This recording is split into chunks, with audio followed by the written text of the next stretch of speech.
Précieux Père Céleste, Dieu de William Branham, nous venons à toi ce soir, mon Père, pour pouvoir, au Dieu du ciel, exprimer notre reconnaissance.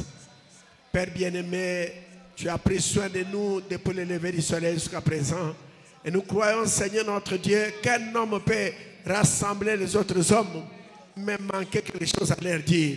Mais si toi, tu nous as rassemblés ce soir, ce n'est pas, au Dieu Tout-Puissant, une habitude, mais tu nous as rassemblés ce soir pour pouvoir nous parler.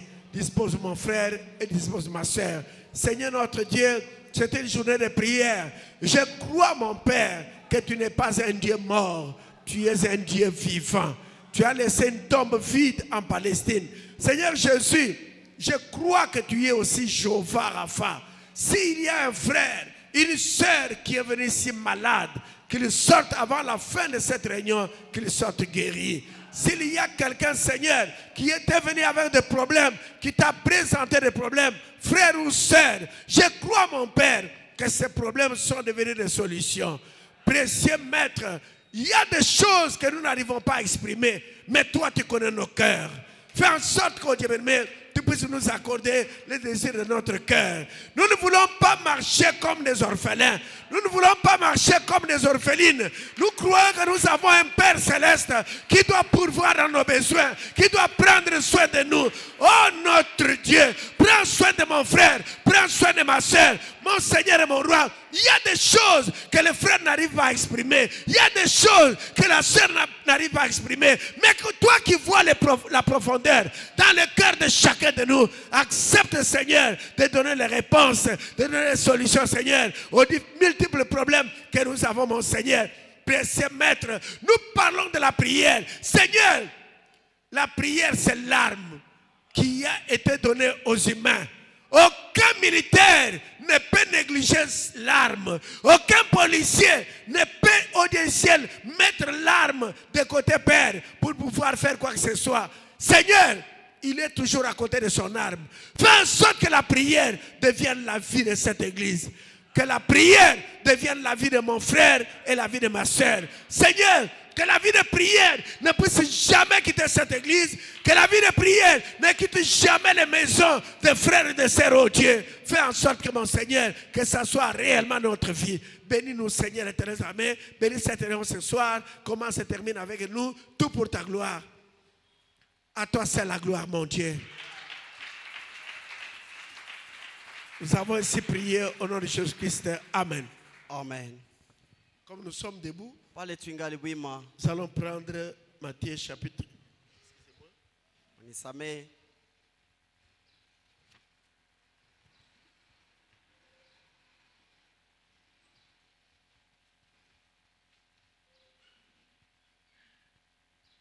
Nous allons prendre Jacques chapitre 5. Tasoma kitabu cha Yakobo sura yake ya 5. Jacques chapitre 5, les versets 17 et 18. Sura yake mustari ya 17 mpaka 18. Et après, nous prendrons 1 Thessaloniciens chapitre 5, verset 17. Tabeba wa Thessalonisia wa kwanza mustari ya 5 sura yake ya 17. Jacques chapitre 5, les versets 17 et 18. Yakobo sura yake ya 5 hadi ya 17 mpaka 18.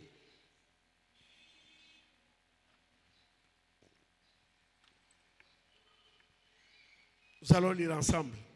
Allons-y. Élie était un homme de la même nature que nous.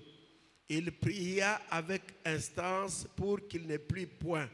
Et il ne tomba point de pluie sur la terre pendant 3 ans et 6 mois. Puis il pria de nouveau et le ciel donna de la pluie et la terre produisit son fruit. 1 Thessaloniciens 5, 17. Wa Thessalonisia wa kwanza sura yake ya 5 hadi ya 17. Allons-y. Tusome. Priez. Allons-y. Vous n'avez pas encore trouvé, cherchez ça. 1 Thessaloniciens chapitre 5, verset 17. Kitabu cha kwanza cha Wathesalonisia sura yake ya 5 hadi ya 17. Allons-y. Ok, que Dieu vous bénisse. Mungu Que le Seigneur amibariki. bénisse la lecture de sa parole. Veuillez vous asseoir. Bwana abariki usomi wa neno lake. Munaweza kuketi.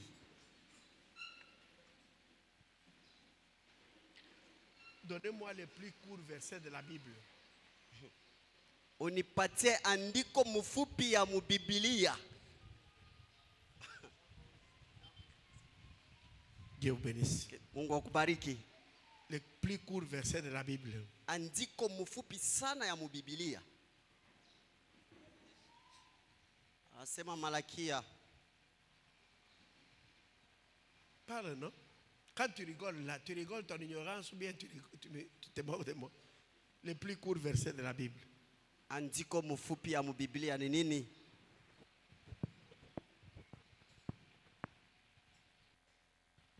Rebecca. Rebecca.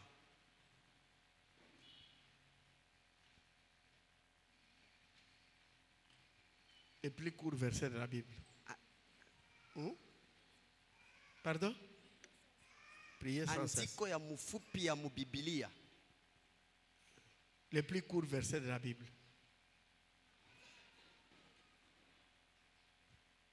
Attends, la Bible n'a été. Jésus plaira. Yesu akalia.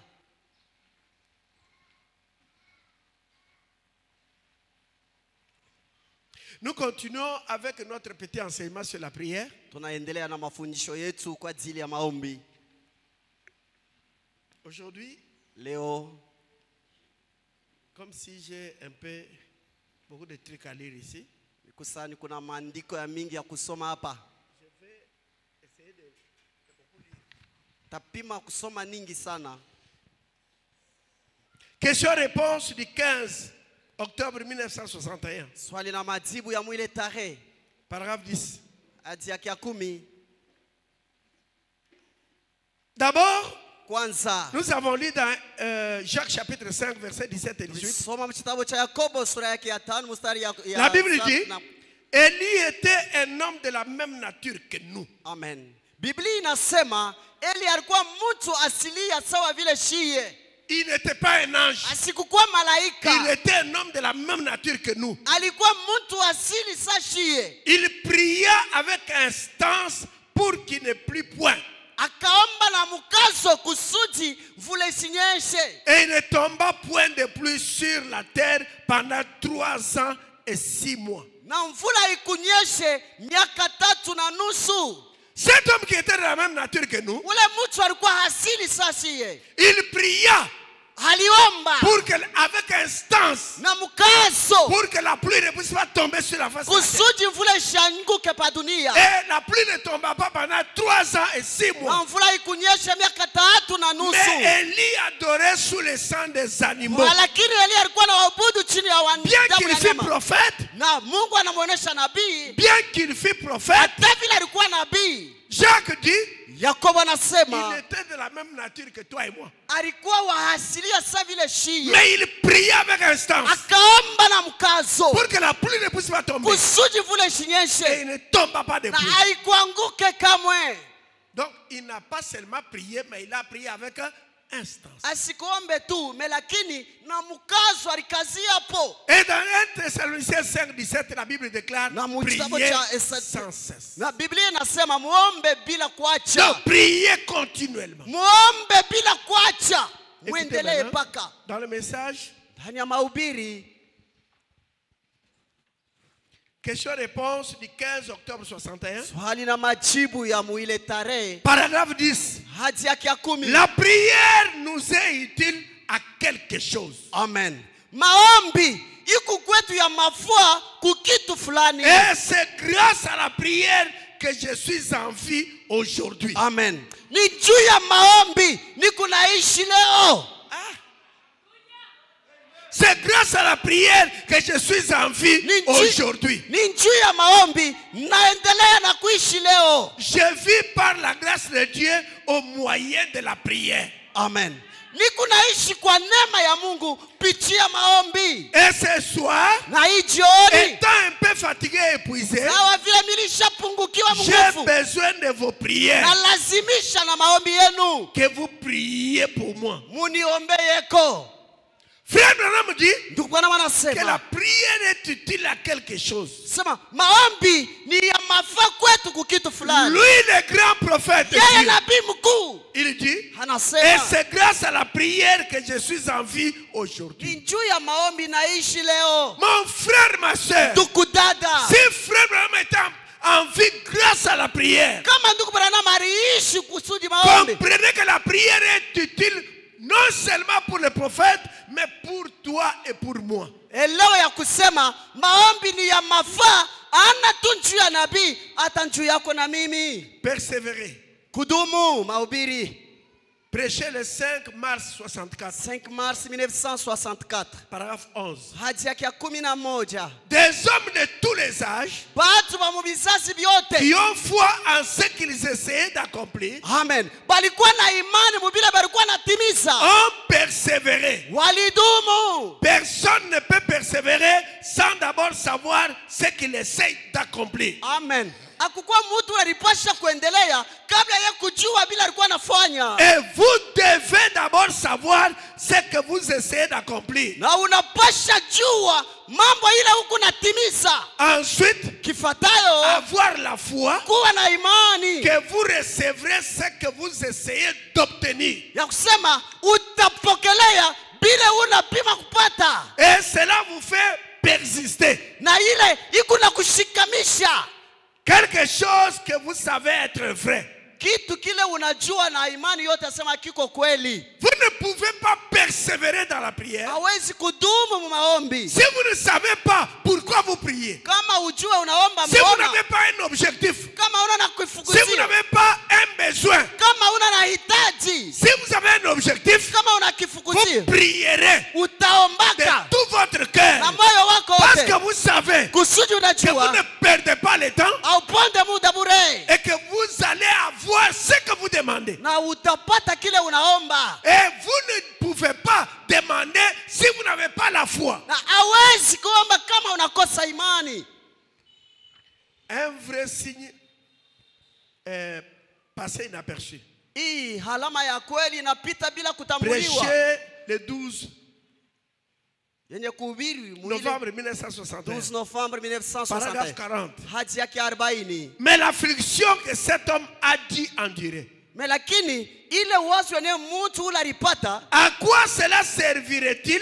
ile itakuwa na maana gani?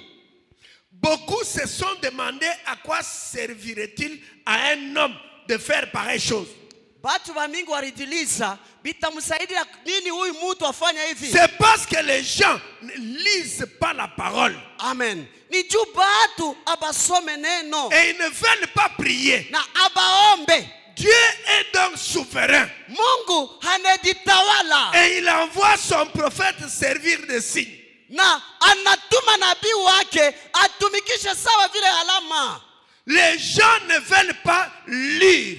Watu abapende kusoma, Ils ne se soucient pas de lire. abangaikie kusoma Et ils neno, ne veulent pas prier. abapendi kuomba Parce qu'ils sont trop. Ils ont d'autres choses à faire. juu beko na bia mingi Aujourd'hui, vya c'est une kufanya. journée de prière. Leo batu wanasula Les maombi. gens n'aiment pas lire. Batu abapende Ils kusoma, n'aiment pas lire la Bible. abapende kusoma Ils Biblia, n'aiment pas lire les messages. abapende kusoma Ils ujumbe, n'aiment pas prier. abaombe abapende Ils kuomba, aiment faire autre chose. banapenda bapende Ils ont beaucoup makazi. de choses à Beko faire. na bitu ningi vya kufanya. Je ne doute pas un seul instant que je peux parler même à 5-6 personnes. Mishishakie mudakika kidogo asema hapa na ubiri hapa batu 5 au 6. Parce que Kwa sababu Frère Branham dit, il prêche un message. anahubiri 1 ujumbe sur 1 million. moja juu ya milioni. 2 millions sont partis de l'Égypte. Tusema milioni 2 walienda mu Misri. Mais il Lakini n'y a eu que 2 hommes kulikuwa wawili qui étaient entrés dans la terre promise. waliingia mu nchi ya Malako.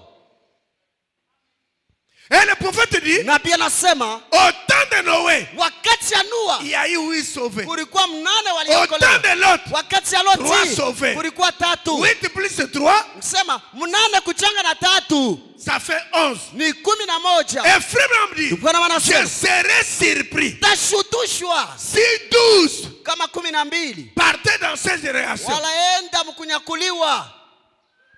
Amen. C'est un prophète. Ni nabii. Il sait de quoi il parle. Anajua vile kunasema. Il y a des gens. Kuku batu. Vous allez voir que les gens vont, il y a des gens qui vont entrer ici même à 17h30. Bon, mutaona sema batu bataanza kuingia hata mu 17h30. Les enfants sont en vacances. Batoto abende kumasomo. Vous allez encore me dire quoi? Wewe utanionyesha nini? Vous allez me dire encore que vous étiez à la maison parce qu'il fallait attendre les enfants parce que non, les gens n'aiment pas lire.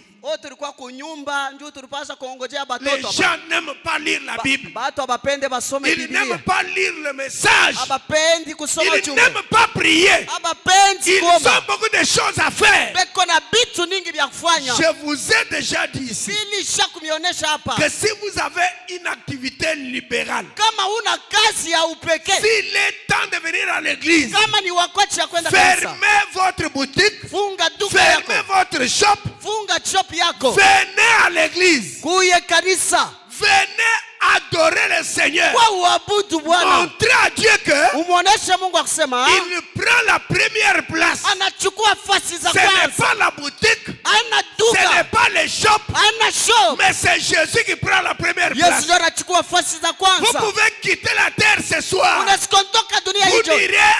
Vous n'irez pas avec un shop. Hautaenda na shop yako. Non, monsieur. Hapana Non, bwana. madame. Hapana bama. Mais si Lakini, vous avez Dieu à l'intérieur, kama uko na Mungu le mroho, prophète de Dieu dit, nabii wa Mungu si anasema, Dieu est dans votre cœur, kama Mungu ako vous moyoni mwako, serez impatient wewe utakosa de voir vumili. les portes s'ouvrir Uone milango pour que vous ifunguke. puissiez entrer Kusudi pour uingie. adorer le Tia Seigneur. kuabudu Bwana.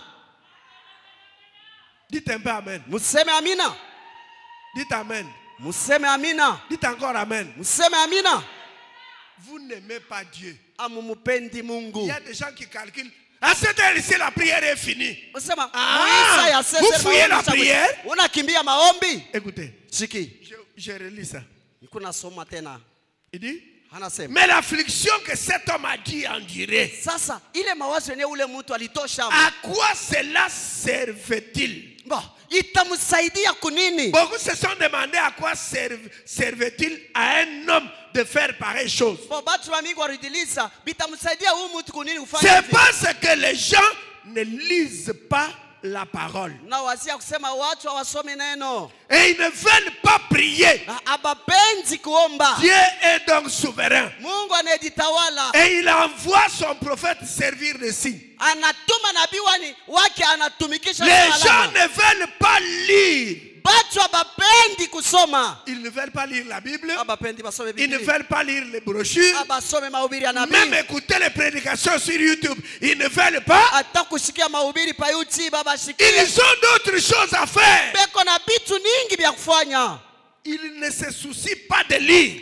Abajangaikie basome. Et ils ne veulent pas prier Abapenzi kuomba. parce qu'ils ont d'autres choses à faire. Juu beko na bitu mbalimbali vya Ils kufanya. ne peuvent pas consacrer le temps à prier. Amen. Abezi kutoa wakati ningi Ils ne mumaombi. peuvent pas consacrer le temps à prier. Abezi kutoa wakati Ils ningi ont beaucoup de mumaombi. choses à faire. Beko na bitu ningi vya Bonne kufanya. chance à vous. Tunamitakia kuendelea jema.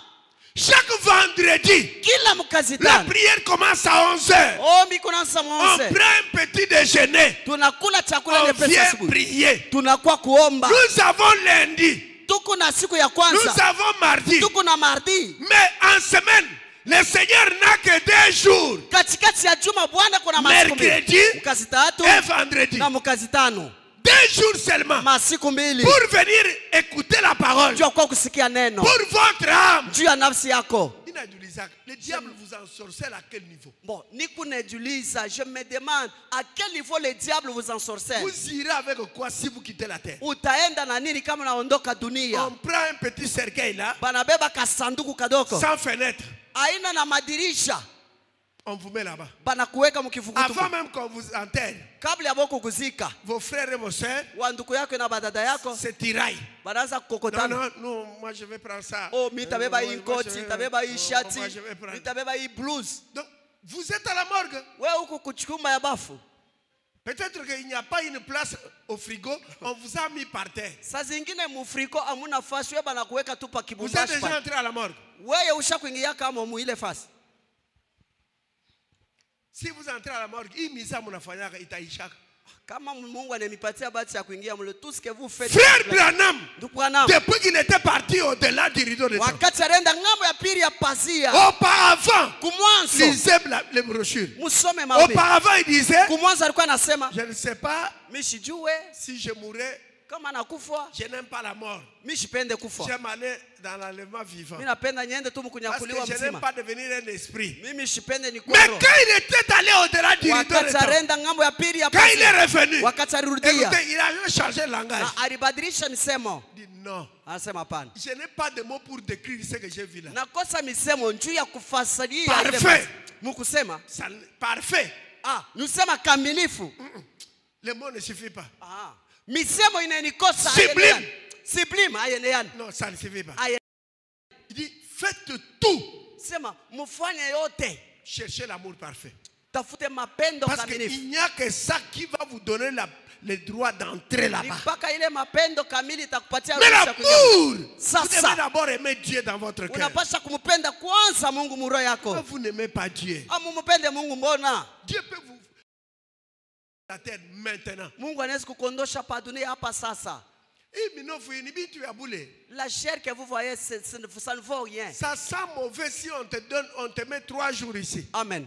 Kitanuka mubaya kama banakuweka masiku tatu. Personne ne va entrer ici. Hakuna wa kuingia tena hapa. Masiku tatu wewe hapa. On te met ici. Banakuweka hapa. Ushakufa. Tu es déjà mort. Personne n'entrera ici. Hakuna wa kuingia hapa. Tutakuta ushakuvimbo. Je me suis toujours demandé comment est-ce que vous ne comprenez pas les choses. Pourquoi vous vous souciez des choses de cette terre?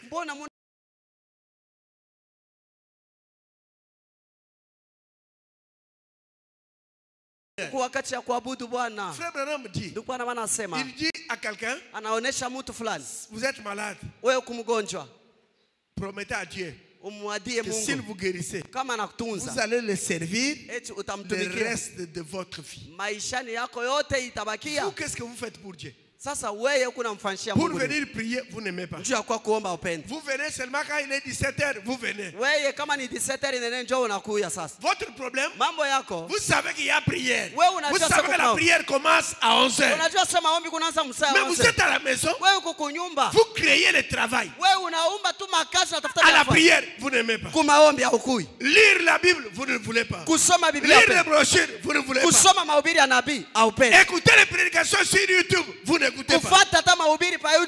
Allez même aux prières ou aux réunions dans les juridictions, vous ne partez pas. Vous aimez quoi? Qui êtes-vous?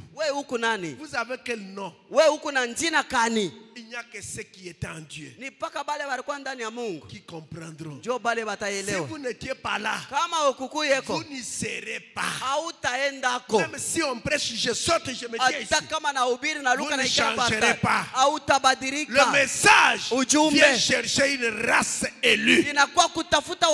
Cette race-là, ce sont des gens, des hommes et des femmes. Quand ils regardent, ils constatent qu'il n'est pas encore arrivé. Il sent qu'il n'est pas encore arrivé. Parfois je me tiens ici. Dimanche, quand on donne l'argent ici, je me tiens ici. Je regarde certaines personnes, j'ai pitié seulement. Je vous dis la vérité. J'ai pitié de certaines personnes ici.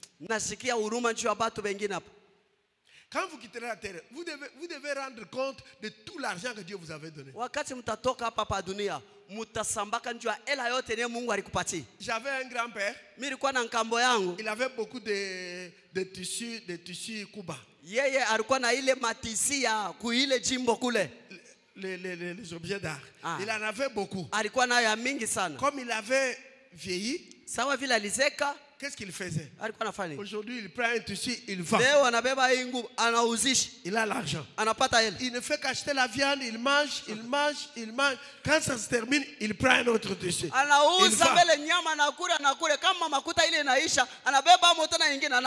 On lui demande, pourquoi tu fais ça? Alors, ce sont mes histoires. Je mange et après je vais mourir. Mais pour un chrétien, la mort n'existe pas. Écoutez, cette histoire, c'est la poussière. Mais votre âme, se tiendra devant le juste juge. itashimama mbele ya mwaki. Tu diras à Dieu ce que tu avais fait. Utamwelezea Mungu bila Avec la ulifanya. vie qu'il t'avait donnée. Na ile uzima Les alikupatia. années qu'il t'avait données. Miaka alikupatia. La mort, ce n'est pas un problème de l'âge. Amen. Kifo aiangalia hata miaka. Véro est parti, elle avait 27 ans. Vero alienda alikuwa na miaka 27. La mort, ce n'est pas un problème. Oh non, il a vieilli. Oh non, il a vieilli. Oh, La anaseka, mort, anaseka. c'est le problème de Dieu seul. Amen. Kufa ni mambo inaangalia Mungu Que vous pekee. soyez vieux, Wewe ukwa que vous mzee, soyez jeune, ukwa vous kijana. devez être prêt. Unapasha kuwa tayari. Parce que vous devez savoir, Juu unapasha pour jua. venir au monde, Juu ya kuwa Dieu mdunia. n'a pas demandé notre permission. Mungu ashikulombe ruhusa Pour yetu. nous enlever, Juu ya il kutuondosha. ne demandera pas notre point de vue. Hata Vous lomba devez le mawazo yetu. savoir. Unapasha Que jua. vous le vouliez ou pas, Uitike un ushitike. jour, Siku il y aura moja. une tombe Ouais, qui yo. sera creusée pour vous. We kukaribu kaburi ile batachimba juu yako. Même si vous ne voulez pas. Hata kama upendi. Ça ne dépend pas de vous. Mambo haina Ça wewe. dépend de lui. Ni yeye Si mwenyewe. ce soir, Kama hii John il tire votre dossier, anakokota ile dossier tous yako. vos projets là tombent. Ile maapo yako yote inaanguka. Vous êtes comment? Muko je? Dans le message, Mujumbe. nous on ne vient pas à l'église dimanche. Atuku yake mkanisa paka muyenga. Oui, c'est une journée d'adoration. Ah, ni siku ya kuabudu. Mais en semaine, Lakini katikati ya on juma fait tout tunafanyaka yote. pour que je sois à l'église. Juu ni kwa mkanisa. Il y a une prière qui commence à 11h, vous venez à 16h, vous venez à 18h, à 17h. Kuku maombi inaanza mu 11h wewe unakuwa mu 16h 17h. Il y a encore quoi? Il y a école.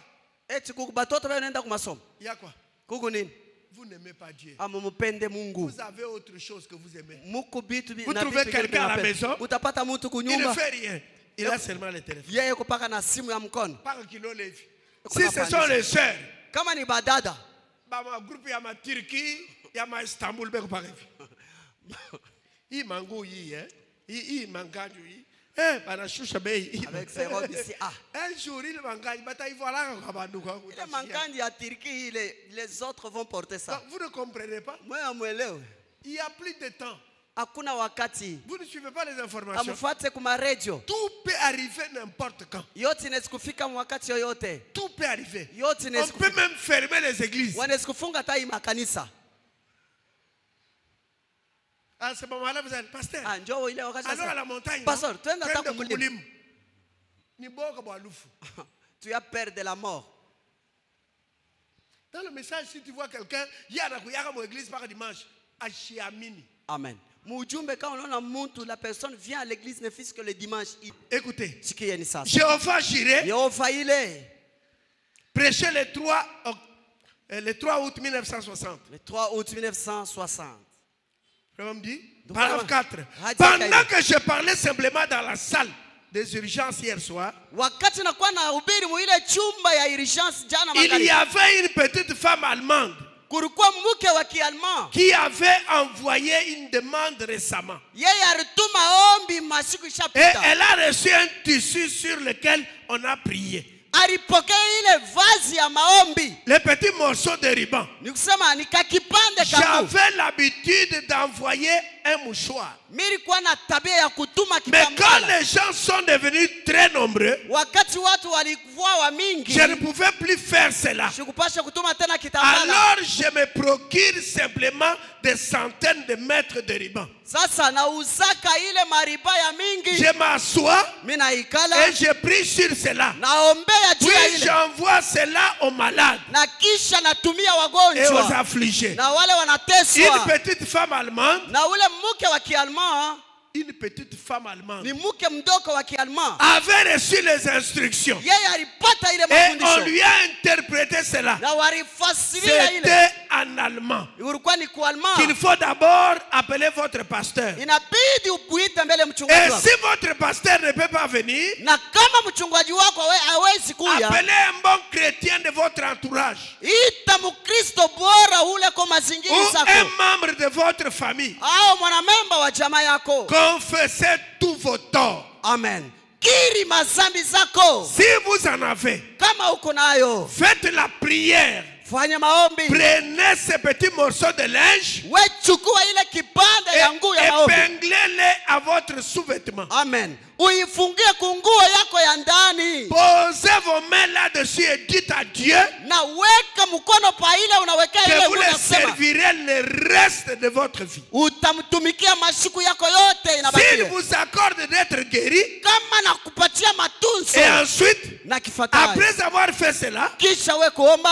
alors, Hivi. à chacune des heures où on offrait les sacrifices dans l'ancien temps, Na kila wakati walikuwa natoa masadaka mwekano ile wakati. à 9 heures, Munefe. à midi, Muduse. à 15 heures, Mukenze. d'après l'heure de l'Est, Ni kusema kufuatana na ile saa ya kuesta. c'est à ce moment-là que je prie. Ni muile masaa naombaka. Au moment même, Mu wakati au même moment. muile wakati. Et nous surveillons l'horloge. Amen. Na tunaangalishisha Et saa. c'est comme ça à travers le monde. Na njoo vile panafanyaka Il dunia est nzima. impossible que Dieu ne réponde pas à cela. Haiwezekane ke Mungu akose kujibu kuile. Dans le monde entier, Dunia à la mzima. même minute, Muile ce saa. sont des prières. Ni maombi. Des centaines et des centaines de gens élèvent la voix au même moment. Amen. Mia na mia ya batu banaombaka muile wakati. Vous dites Amen? Unasema amina? Vous dites Amen? Eti unasema amina? Il y a des heures de prière. Kuku masaa ya maombi. Frère Branham dit, Bwana mara il y sema. avait une femme allemande qui était malade. Kulikuwa mke wa Kialma alikuwa On a mgonjwa. prié sur les ribans. Wakaombea pa maribatu mangu. Et Na on lui avait donné un morceau. wakampatia kipande. On lui a demandé d'attacher ça à son sous-vêtement. Wakamuonesha weka ile kungu yako ya ndani. Et de commencer à prier aux heures de l'Orient, c'est-à-dire prier à 9 heures. Bakamuonesha anza kuomba fuatana na saa ya kwa asubuhi À munefe. 12 heures. Muduze. À 15 heures. Frère Branham dit, c'est à ces heures-là que lui, Frère Branham, priait. Ni muile masaa yendu Branham alikuwa naomba. Un croyant du message, Mwaminifu wa une ujumbe. croyante du message, Mwaminifu elle wa doit ujumbe. savoir, Anapasha il doit jua. savoir, Ilipasha kujua. n'importe où vous êtes, Pahali popote. même si vous êtes au champ, Hata kama dès umshamba. qu'il est 9 heures, Kama ni nefe. déposez là où? Weka njembe. Regardez à l'est, Angalia kwa asubuhi. priez Dieu, Omba mais Mungu. pendant 15 minutes. Hata dakika Si vous 15. êtes à la maison, Kama uko nyumbani. vous faites un travail, Unatumika. il est 12 heures, Kama ni 12. faites rapidement, Ouais, arrêtez ce travail-là, Simamisha ile kazi. entrez dans votre chambre, Ingia mchumba. fermez la porte. Funga Si mlango. vous avez des enfants, Kama una batoto. appelez les enfants, Ubaite. entrez ici, on prie, Mwingie huku tuombe. et vous allez voir Na que mtaona. certains de vos enfants, Na batoto dès bengine qu'il bele. est 9 heures, Kama ni nefe. papa, Papa. il est 9 heures, Nefe risha kwenda. dès qu'il est 12 heures, Kama ni 12. maman, il est 12 heures, 12 on doit prier. Tunapasha omba. Pourquoi? Mbona? Instruis l'enfant Fundisha le mtoto. chemin qu'il doit suivre. Ile njia Quand atafata. il grandira, Wakati il ne va atakomea. pas s'en détourner. Asitaenda Frère kwingine. Branham priait à 9 heures. Alikuwa anakuwa naomba mnefe. Parfois, il allait prier à 5 heures. Saa zingine alikuwa naomba Il msenke. dit, Anasema l'ange passe à 5 heures malaika anapitaka musaa ya pour 5 prendre vos requêtes. juu ya kubeba mahitaji yenu. C'est mieux de prier à 5 heures, Ni mzuri kuomba msenke. à 9 heures, Munefe. à 12 heures, Mu 12 heures. à 15 heures Mu 15 et heures. à 21 heures. Na mu 21. Si vous voyez un courant du message, Kama unaona mwaminifu wa ujumbe. un pasteur était parti en Amérique. Pastor anaenda ku Amerika. Il dit, il Anasema avait pris un guide.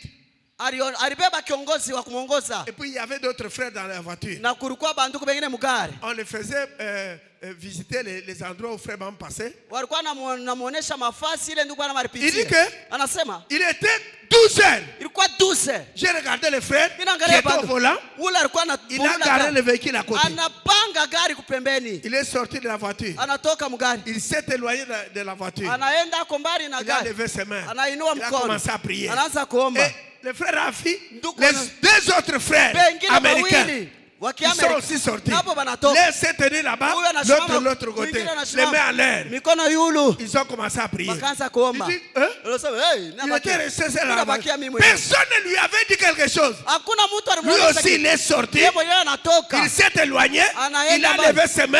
Il a Anaanza aussi mkono. commencé à prier. Anaanza kuomba. Un croyant du message, Mwaminifu wa un ujumbe. frère du message, Ndugu wa une ujumbe. sœur du message, Dada mwaminifu wa partout ujumbe. il peut aller. Pahali popote. S'il est 9 heures, Kama ni il 9h. Vous allez le voir, il est 9h. Ni 9h inene. Prions un peu. Tuombe mbele. Ça, c'est un croyant du Huyu ni message. mwaminifu wa ujumbe. Parce qu'il sait Juu que anajua. l'enfer est sur la terre. Nasema hadi Parce qu'il asipate- sait anajua. que le diable Shetani ne va pas nous laisser tranquilles. asitamwacha atulie. Mais Lakini un homme qui croit le message, Mtu ule une na sœur mimi. qui croit le message, Dada ule na mimi. toute la journée, siku yote mzima il a prié seulement le matin. yeye aliomba tu busubuhi C'est mshize. fini. Kunaisha. Pour prier encore, Juu ya kuomba quand il tena. voit les foufous. Pale ataona bukali. Non. Hapana.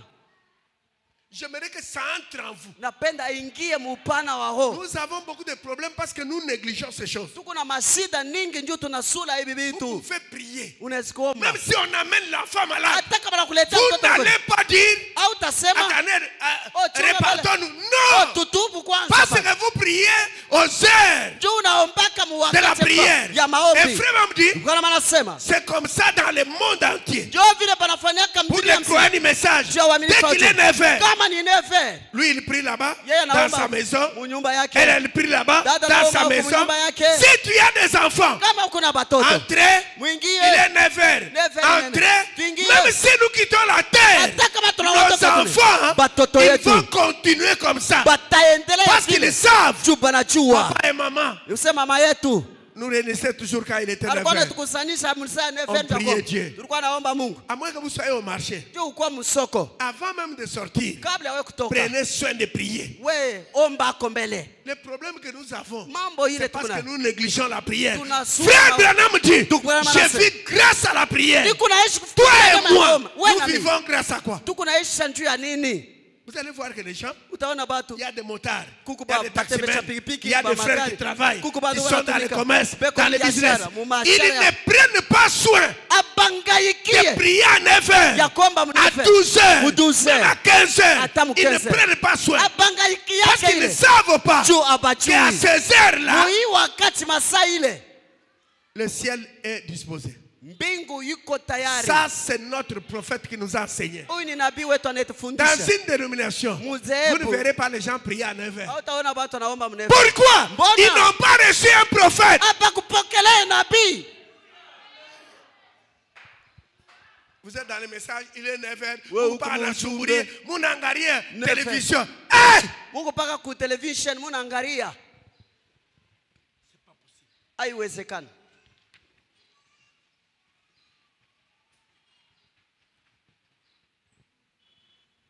Écoutez. Sikieni.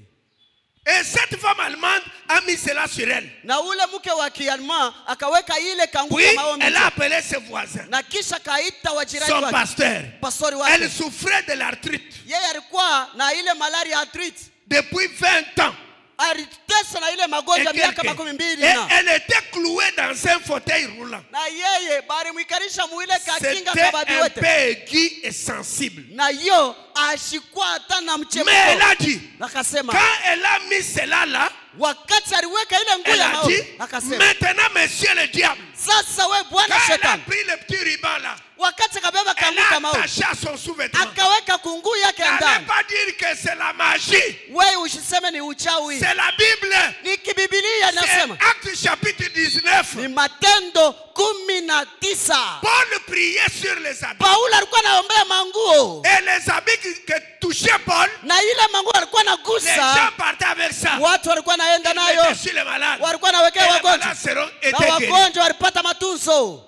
Écoutez, la femme allemande dit, Ule mke wa Kijerumani c'était un peu aigu et sensible. na ile Mais elle a dit, akasema quand elle a mis cela là, elle a dit, wakati akaweka ile maintenant, nguo monsieur le diable, akamwamuru tu ne shetani peux plus me retenir. hawezi kunifunga Alors mlango. va-t'en tout simplement. Ondoka sasa na uende. Mais voici. Miye huyu Et elle a quitté son fauteuil roulant. akalamuka muile Et kichwa elle yake s'est mise à marcher. akaanza tembea. C'est aussi simple que ça. Iko ya rahisi La sana. foi, c'est Imani tout aussi simple que ça. iko rahisi Et zaidi. la raison pour laquelle j'ai pris ce soirée pour prêcher sur la foi, Amen. Njoo haki yenyewe nilibeba hii majioni juu ya kuhubiri kwa ajili ya c'est imani. parce que les gens essayent de rendre la foi compliquée. Amen. Ni juu watu wanapenda bavuruke imani. Dieu ne la rend pas compliquée. Mungu hashezi kuvuruka imani C'est haifanyi kwa nous nguvu. qui la rendons compliquée. Ishi penye tunafanya imani na Nous kwa kitu kama allons tata. très loin là-bas.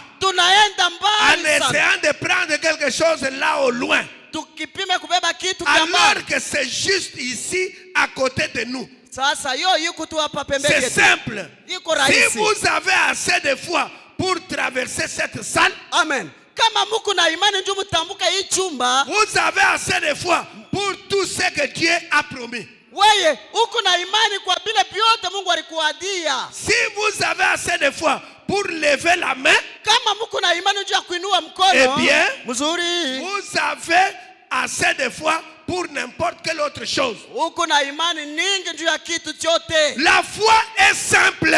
Amen. Imani iko rahisi. Appliquez-la simplement avec de l'hysope. Amen. Muitumikishe na lisope. Dont je vous ai parlé dans les messages. Sa vile bari mihubiri ujumbe. Prenez simplement le sang Mwe mubebe tu damu. et avec une foi simple, Na imani yenye juste kwa comme rahisi. lorsque vous mangez, Biku sawa wakati buvez, unakula, unakunywa, marchez, unatembea, conduisez votre voiture, na wewe unaburula gari, parlez ou unasumuli. autre chose. Au kitu C'est kingine. aussi simple que ça. Imani iko Mais rahisi vile. lorsque vous vous mettez à vous dire, Na wakati ukaanza kusema, oh, puis-je faire cela? eti mimi nesi kufanya Puis-je hiki. faire cela? Eti mimi nesi kufanya hiki. Voyez-vous? Unashikia Alors, hivi vous éloignez directement, vous éloignez directement de la chose essentielle. uko naenda mbali na kitu kia maana. Vous devez revenir ici à cette foi simple d'enfant. Unapaswa kurudia hapa kwa imani saa ya mtoto. Juste pour croire en Dieu. Juu uamini tu kwa Mungu. Dites, Useme Dieu l'a promis. Mungu aliadia. C'est ce que je confesse. Jo ile nakiri. Christ est mort pour cela. Kristo alikufia hiyo. Et cela m'appartient. Na ile inakuwa yangu. Oui, allez carrément de l'avant. Kisha wende mbele. Croyez la chose. Amini kitu. Et ne pensez rien d'autre à ce sujet. Usiwazie tena kuvile C'est vitu. très bien. Ni kweli. C'est terminé. Et Inamalizika. vous vous rétablirez. Na wewe utapona. Est-ce que vous dites Amen? Eti mnasema amina. Je n'ai pas entendu. Mishikiye. Dites Amen. Sema amina. Frère Branham dit, Ndukwa na maana la sema. foi est simple. Imani ni rahisi. C'est nous qui nous compliquons. Ni shibene tunajivuruka. Je suis assis ici. Misha ikala hapa. S'il vous plaît, Na misi veuillez vous tenir debout. tushimame bwima. Amen. S'il vous plaît, Na misi veuillez vous asseoir. muikale. Imani. Mais tout le monde a la foi. Bote beko na Parce imani. que vous avez la foi que vous pouvez vous lever. Uko na imani asema mimi nitashimama. Qui n'a pas la foi qu'il va rentrer chez lui après culte? Nani ula nana imani asema mimi nitarudia kwangu Qui jioni. croit qu'après culte, il ne va pas retourner chez lui, il va mourir dehors. Bo, nani na mimi nasema kisha tunatoka hapa yeye asitafika kwake atakufia hapa. Qui? Nani? Il y a une sœur qui croit que pale tutatoka batakufa mpaka hapa nje. Eti kuku dada na mimi nasema dès qu'on sort ici yeye Qui atakufia hapa. croit que après culte, il va rentrer chez lui. Nani na mimi nasema kisha ibada atarudia Je le kwake. crois aussi. Hata mimi. C'est ça la foi. Si njoo imani. Frère Branham dit que c'est la chose simple. Bwana wanasema C'est de l'hysope. Hivi kusali soap. On se complique pour rien. Tu Le unajifuruka juu ya problème, bure. parce que nous raisonnons beaucoup. Juu tukuna Si vous tafakari. demandez quelque chose, Kama naomba kitu fulani. attention. Kebange. Le frère Pascal nous avait prêché ici. Anduku Pascal alituhubiri hapa. Il faut confesser. Inabidi ukiri. Jésus-Christ Yesu est Kristo. le souverain de notre confession. Yeye ni mtetezi wa kukiri kwetu. Lorsque vous dites, Wakati unasema moi ici, mie huyu je serai millionnaire. mimi nitakuwa milionnaire. Regardez, Angalia. c'est une chose qui doit venir de vous. Inapasha tokea ndani ya roho Au yako. fur et à mesure, Na wakati je yote serai millionnaire. mimi nitakuwa Je millionnaire. serai millionnaire. Mimi nitakuwa Moi, millionnaire. je serai millionnaire. Mimi nitakuwa Même millionnaire. si vous me voyez marcher à Hata pied, kama unaniona mais natembea je serai vizuri. millionnaire. Mimi niko millionnaire. C'est moi qui vous dis. Mimi ndio na Un jour, siku moja les gens vont dire, watu watasema Anabamba, Anabamba. viatu sio la maji. Confessez Ouais, et la kiri. chose va suivre. Na kitu kitafata. N'hésitez pas. Wewe Ne ushishakie. vous fatiguez pas. Usichoke. Si vous dites, Kama nasema moi, mie huyu. je vais assister à la dédicace Mie tutazindua kanisa de notre église. ya kanisa yetu. Vous avez dit ça, non? Si mulisema hivi. Vous avez dit, Mulisema moi, je vais assister à la pose de la pierre angulaire. mie nitaweka riwe ya pembe. Est-ce que vous n'avez pas assisté? Eti hamkuione. Mais si vous dites, Na kama unasema je vais assister à la dédicace, mie tena tazindua kanisa. je vais vous amener ici na bazungu, na beushi, batakuya. Des métis, que ce soit les blancs, que ce soit les noirs, tous viendront Si ici. vous dites moi, je ne veux pas qu'on me raconte. Je serai là. Et vous y serez. Même si vous tombez malade, si vous dites, Satan, tu mens, je vais assister à la dédicace, et après la dédicace, je serai toujours là. Je crois en Jésus, je soutiens le message. Dieu va vous protéger. Il ne faut pas confesser dans 2 jours, vous laissez. Non. Dites, moi ici, j'aurai même un motel. J'aurai un motel. J'aurai un guest house. Je vais construire un guest house moderne. Frère, c'est parce que vous, pour parler, vous regardez dans vos mains. Il est guest house, non. Frère, mais Dieu, il a fait ça avec Frère Branham. Frère Branham avait besoin de ce qu'il ait. Mais est-ce que ce soir, tu as besoin de ce qu'il ait? Est-ce que toi aussi tu as besoin de ce qu'il ait? Si tu as dit Seigneur, lui avait besoin de ce qu'il ait. Moi, je n'ai pas besoin de ce qu'il ait. J'ai besoin d'un guest house. Et ce que tu diras, Dieu va dire Amen. Il ne faut pas au Seigneur qui avait donné à Frère Branham le sécurité. Ça, c'est lui qui avait besoin de ça. Mais est-ce que toi, tu as besoin de sécurité?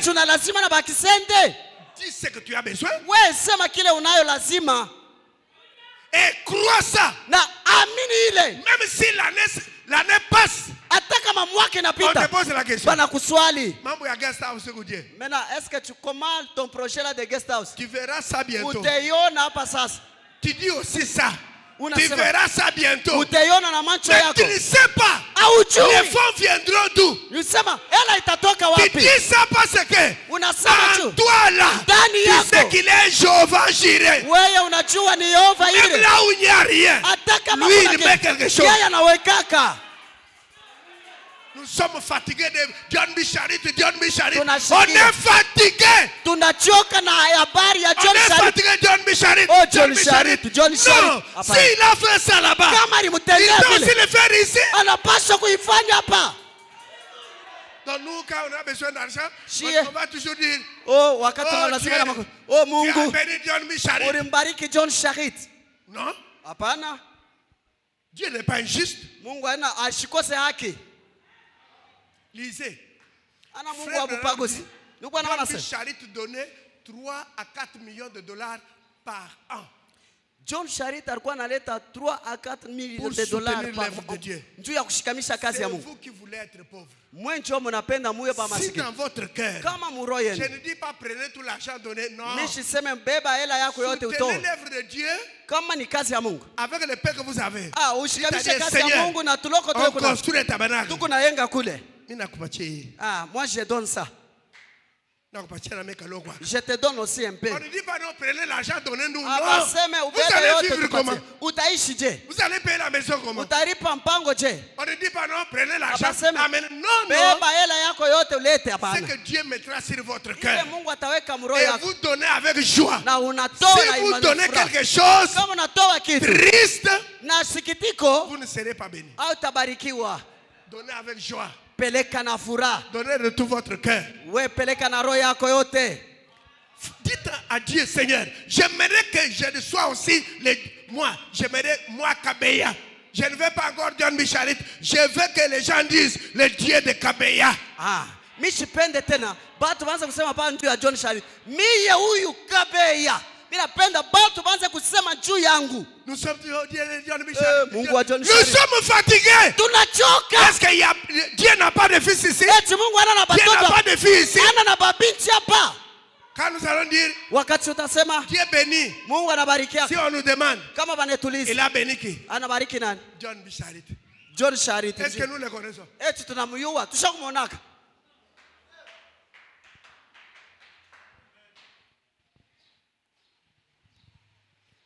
Le Dieu aimable, agissant de façon inattendue. Mungu asioanguka eko na tenda munamna yenye. Paragraphe 16. Prêché le 20 janvier 62, paragraphe 16. On constate que la plupart des femmes aujourd'hui ont des machines à laver.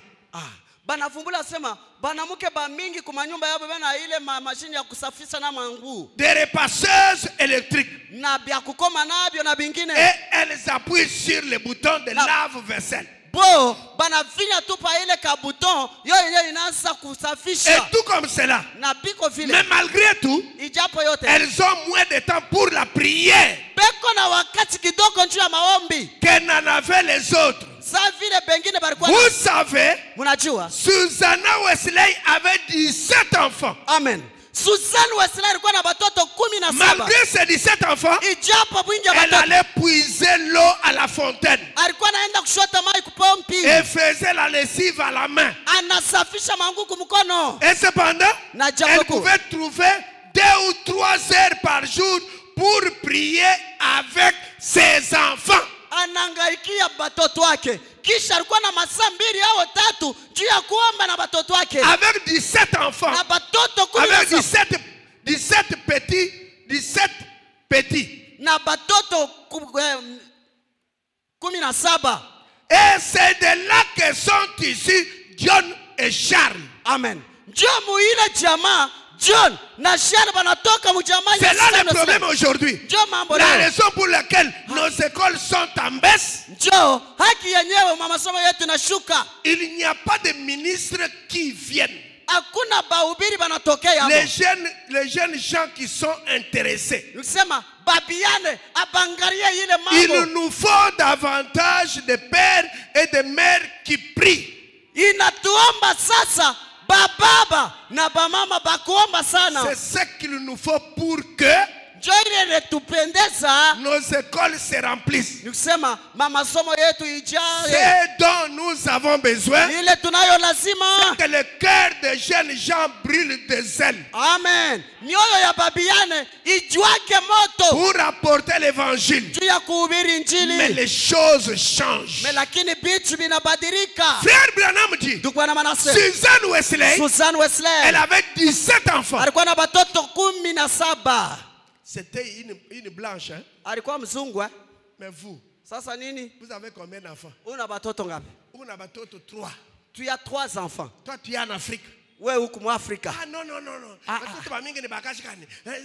Beaucoup d'enfants, j'irai avec beaucoup d'enfants comme ça. 17 enfants. Muzungu, 17. Si c'était vous,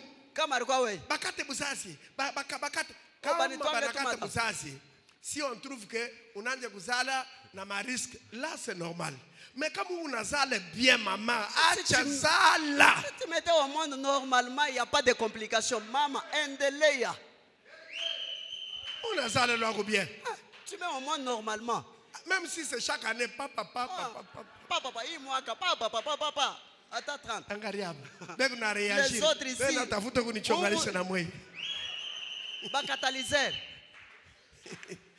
Regarde. 17 enfants. Mais à l'heure de la prière, allez, tous les 17, on entre au salon, on ferme la porte, on entend un cantique, on chante, allez, tout le monde a prié. Mais elle lavait les habits, elle allait puiser de l'eau. Aujourd'hui, une sœur va aller prier dans la chambre. Tu vas faire ça. Tu pries, tu dis Amen, tu sors. Unaomba we mwenyewe unatoka nje hivi. Tu vois l'enfant avec du sang. Anakutokea na damu kumkono. On m'a blessé par ça. Oh bana nikata kilonda kwa mtu fulani. Ile prière yote mumai. Maombi yako ile itabadilika inakuwa sasa bibi. Appelle les enfants. Ita batoto. Amène-les à la maison. Ubarudisha mnyumba. Dites-leur, nous prions à 9h. Nous prions à 12h. Nous prions à 15h. Nous prions à 21h. Et nous prions à 5h du matin. Tutaomba mu 5h asubuhi. Suzanne avait 17 enfants. Elle lavait les habits. Elle lavait les vaisselles. Elle allait pousser de l'eau. Mais vous, Frère Mamdi, Ndugu Branham anasema, regardez la conséquence. angalieni sasa vitukio. Dieu lui a donné Mungu alimpatia Charles Wesley. Charles Wesley. Charles Wesley, c'est lui qui a eu l'inspiration de beaucoup de cantiques que nous chantons. Yeye ndio alipata ile uvuvio ya mimbo hii tunayoimba. John Wesley, c'est le messager de l'âge de Philadelphie. Ni mjumbe wa kizazi cha Philadelphia. Regardez Dieu, c'est comment il a récompensé cette femme. Angalia jinsi gani Mungu anamulipa Susan. Frère Branham dit, Ndugu Branham si anasema, une femme met au monde un prédicateur, Amen. Dieu a honoré cette femme. kama mke anazala mhubiri, Mungu anaheshimia ule mke. Mais Suzanne était doublement honorée. Amen. Susan alibarikiwa Dieu vipaji a vingi. suscité un messager, Mungu alilamusha mjumbe John Wesley. John Et Wesley. il a suscité Charles Wesley, Na anaamusha qui a Charles eu Wesley. l'inspiration Alipata pour uvuvio composer tous les cantiques que juu nous ya chantons. kutosha nyimbo tunayoimba. Écoutez maintenant la conséquence. Sasa mshikie sasa tukio. Le prophète dit, Nabii anasema, la mise au tombeau. La mise au tombeau. kuweka mkaburi Prêché le 20 avril 57. ya muile tarehe Paragraphe 130. 130 hadi yake. Qu'en est-il de vous qui n'avez jamais été, qui Sasa n'avez jamais prié chez vous? sasa ikuje kwenu nini bado myaombaka kwenu manyumba? Vous ne faites que rentrer de l'église Mweye munatoka tu kwa kanisa et vous essayez de vivre le mieux possible. na munapima muishi sawa vile Bakristo. Vous ne réunissez jamais la famille pour prier. Amen. Hamwezi kukusanisha jamaa yote njoo muombe. Voilà pourquoi nous avons de la délinquance juvénile. Njoo kwa maana sasa tuko na batoto babu mumbafu leo Et les choses que nous avons. na bitu Voilà tunayo. pourquoi les foyers américains sont brisés. Njoo kwa maana majamaa ya Kiamerika ilishavundika. Ne voulez-vous pas venir Echa mupendi recommencer ce soir? amupendi kurudia na kuanzulula Voulez-vous le hicho. faire? Eti unapenda kuifanya? Vous êtes invités. Mwe mnaalikwa.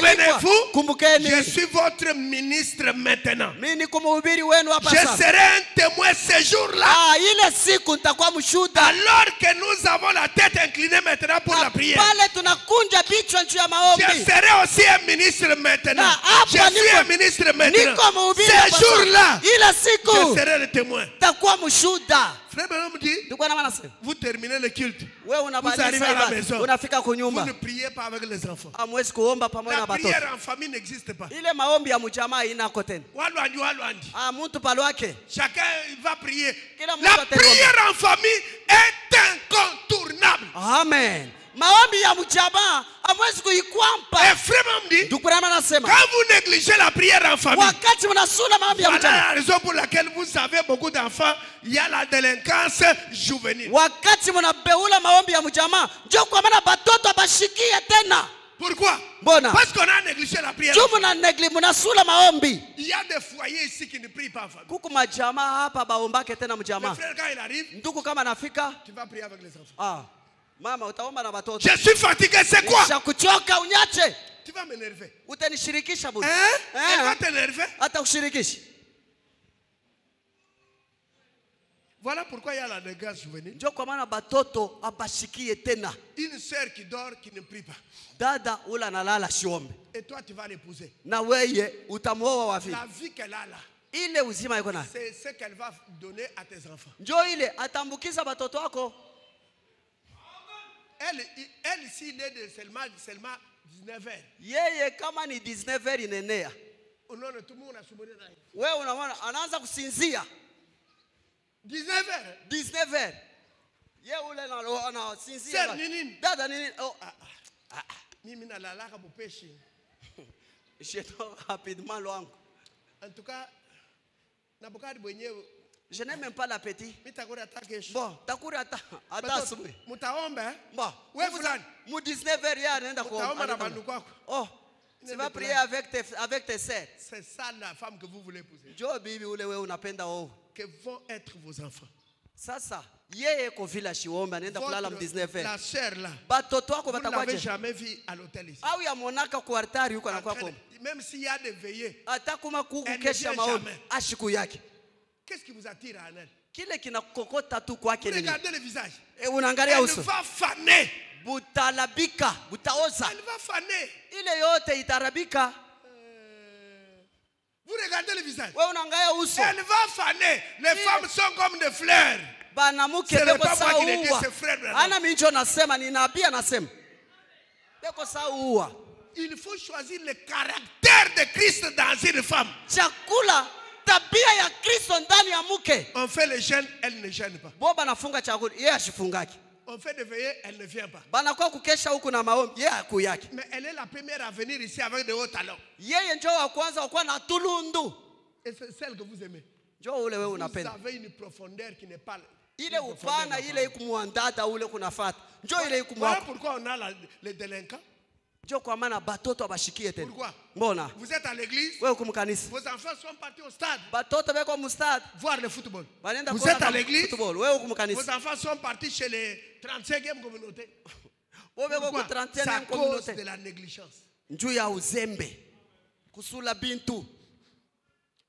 Quelqu'un vient chez vous. Mtu anakuwa kwenu. Ici, Hapa. moi, Mi. je suis un croyant du message. Kumwaminifu wa Je ujumbe. suis une croyante du message. Ni kumwaminifu mke wa ujumbe. Vous allez venir ici. Utakuya hapa. Nous allons dans mon église. Tuko naenda mkanisa. Si ce n'est pas ça, Kama haina vile, cherchez un autre endroit. tafuta fashion. Parce que j'ai des enfants. Njoo niko na batoto. Vous allez influencer mes enfants. Wewe utafuta batoto wangu. Je ne serai pas en mesure d'accepter. Mishi takubali ile.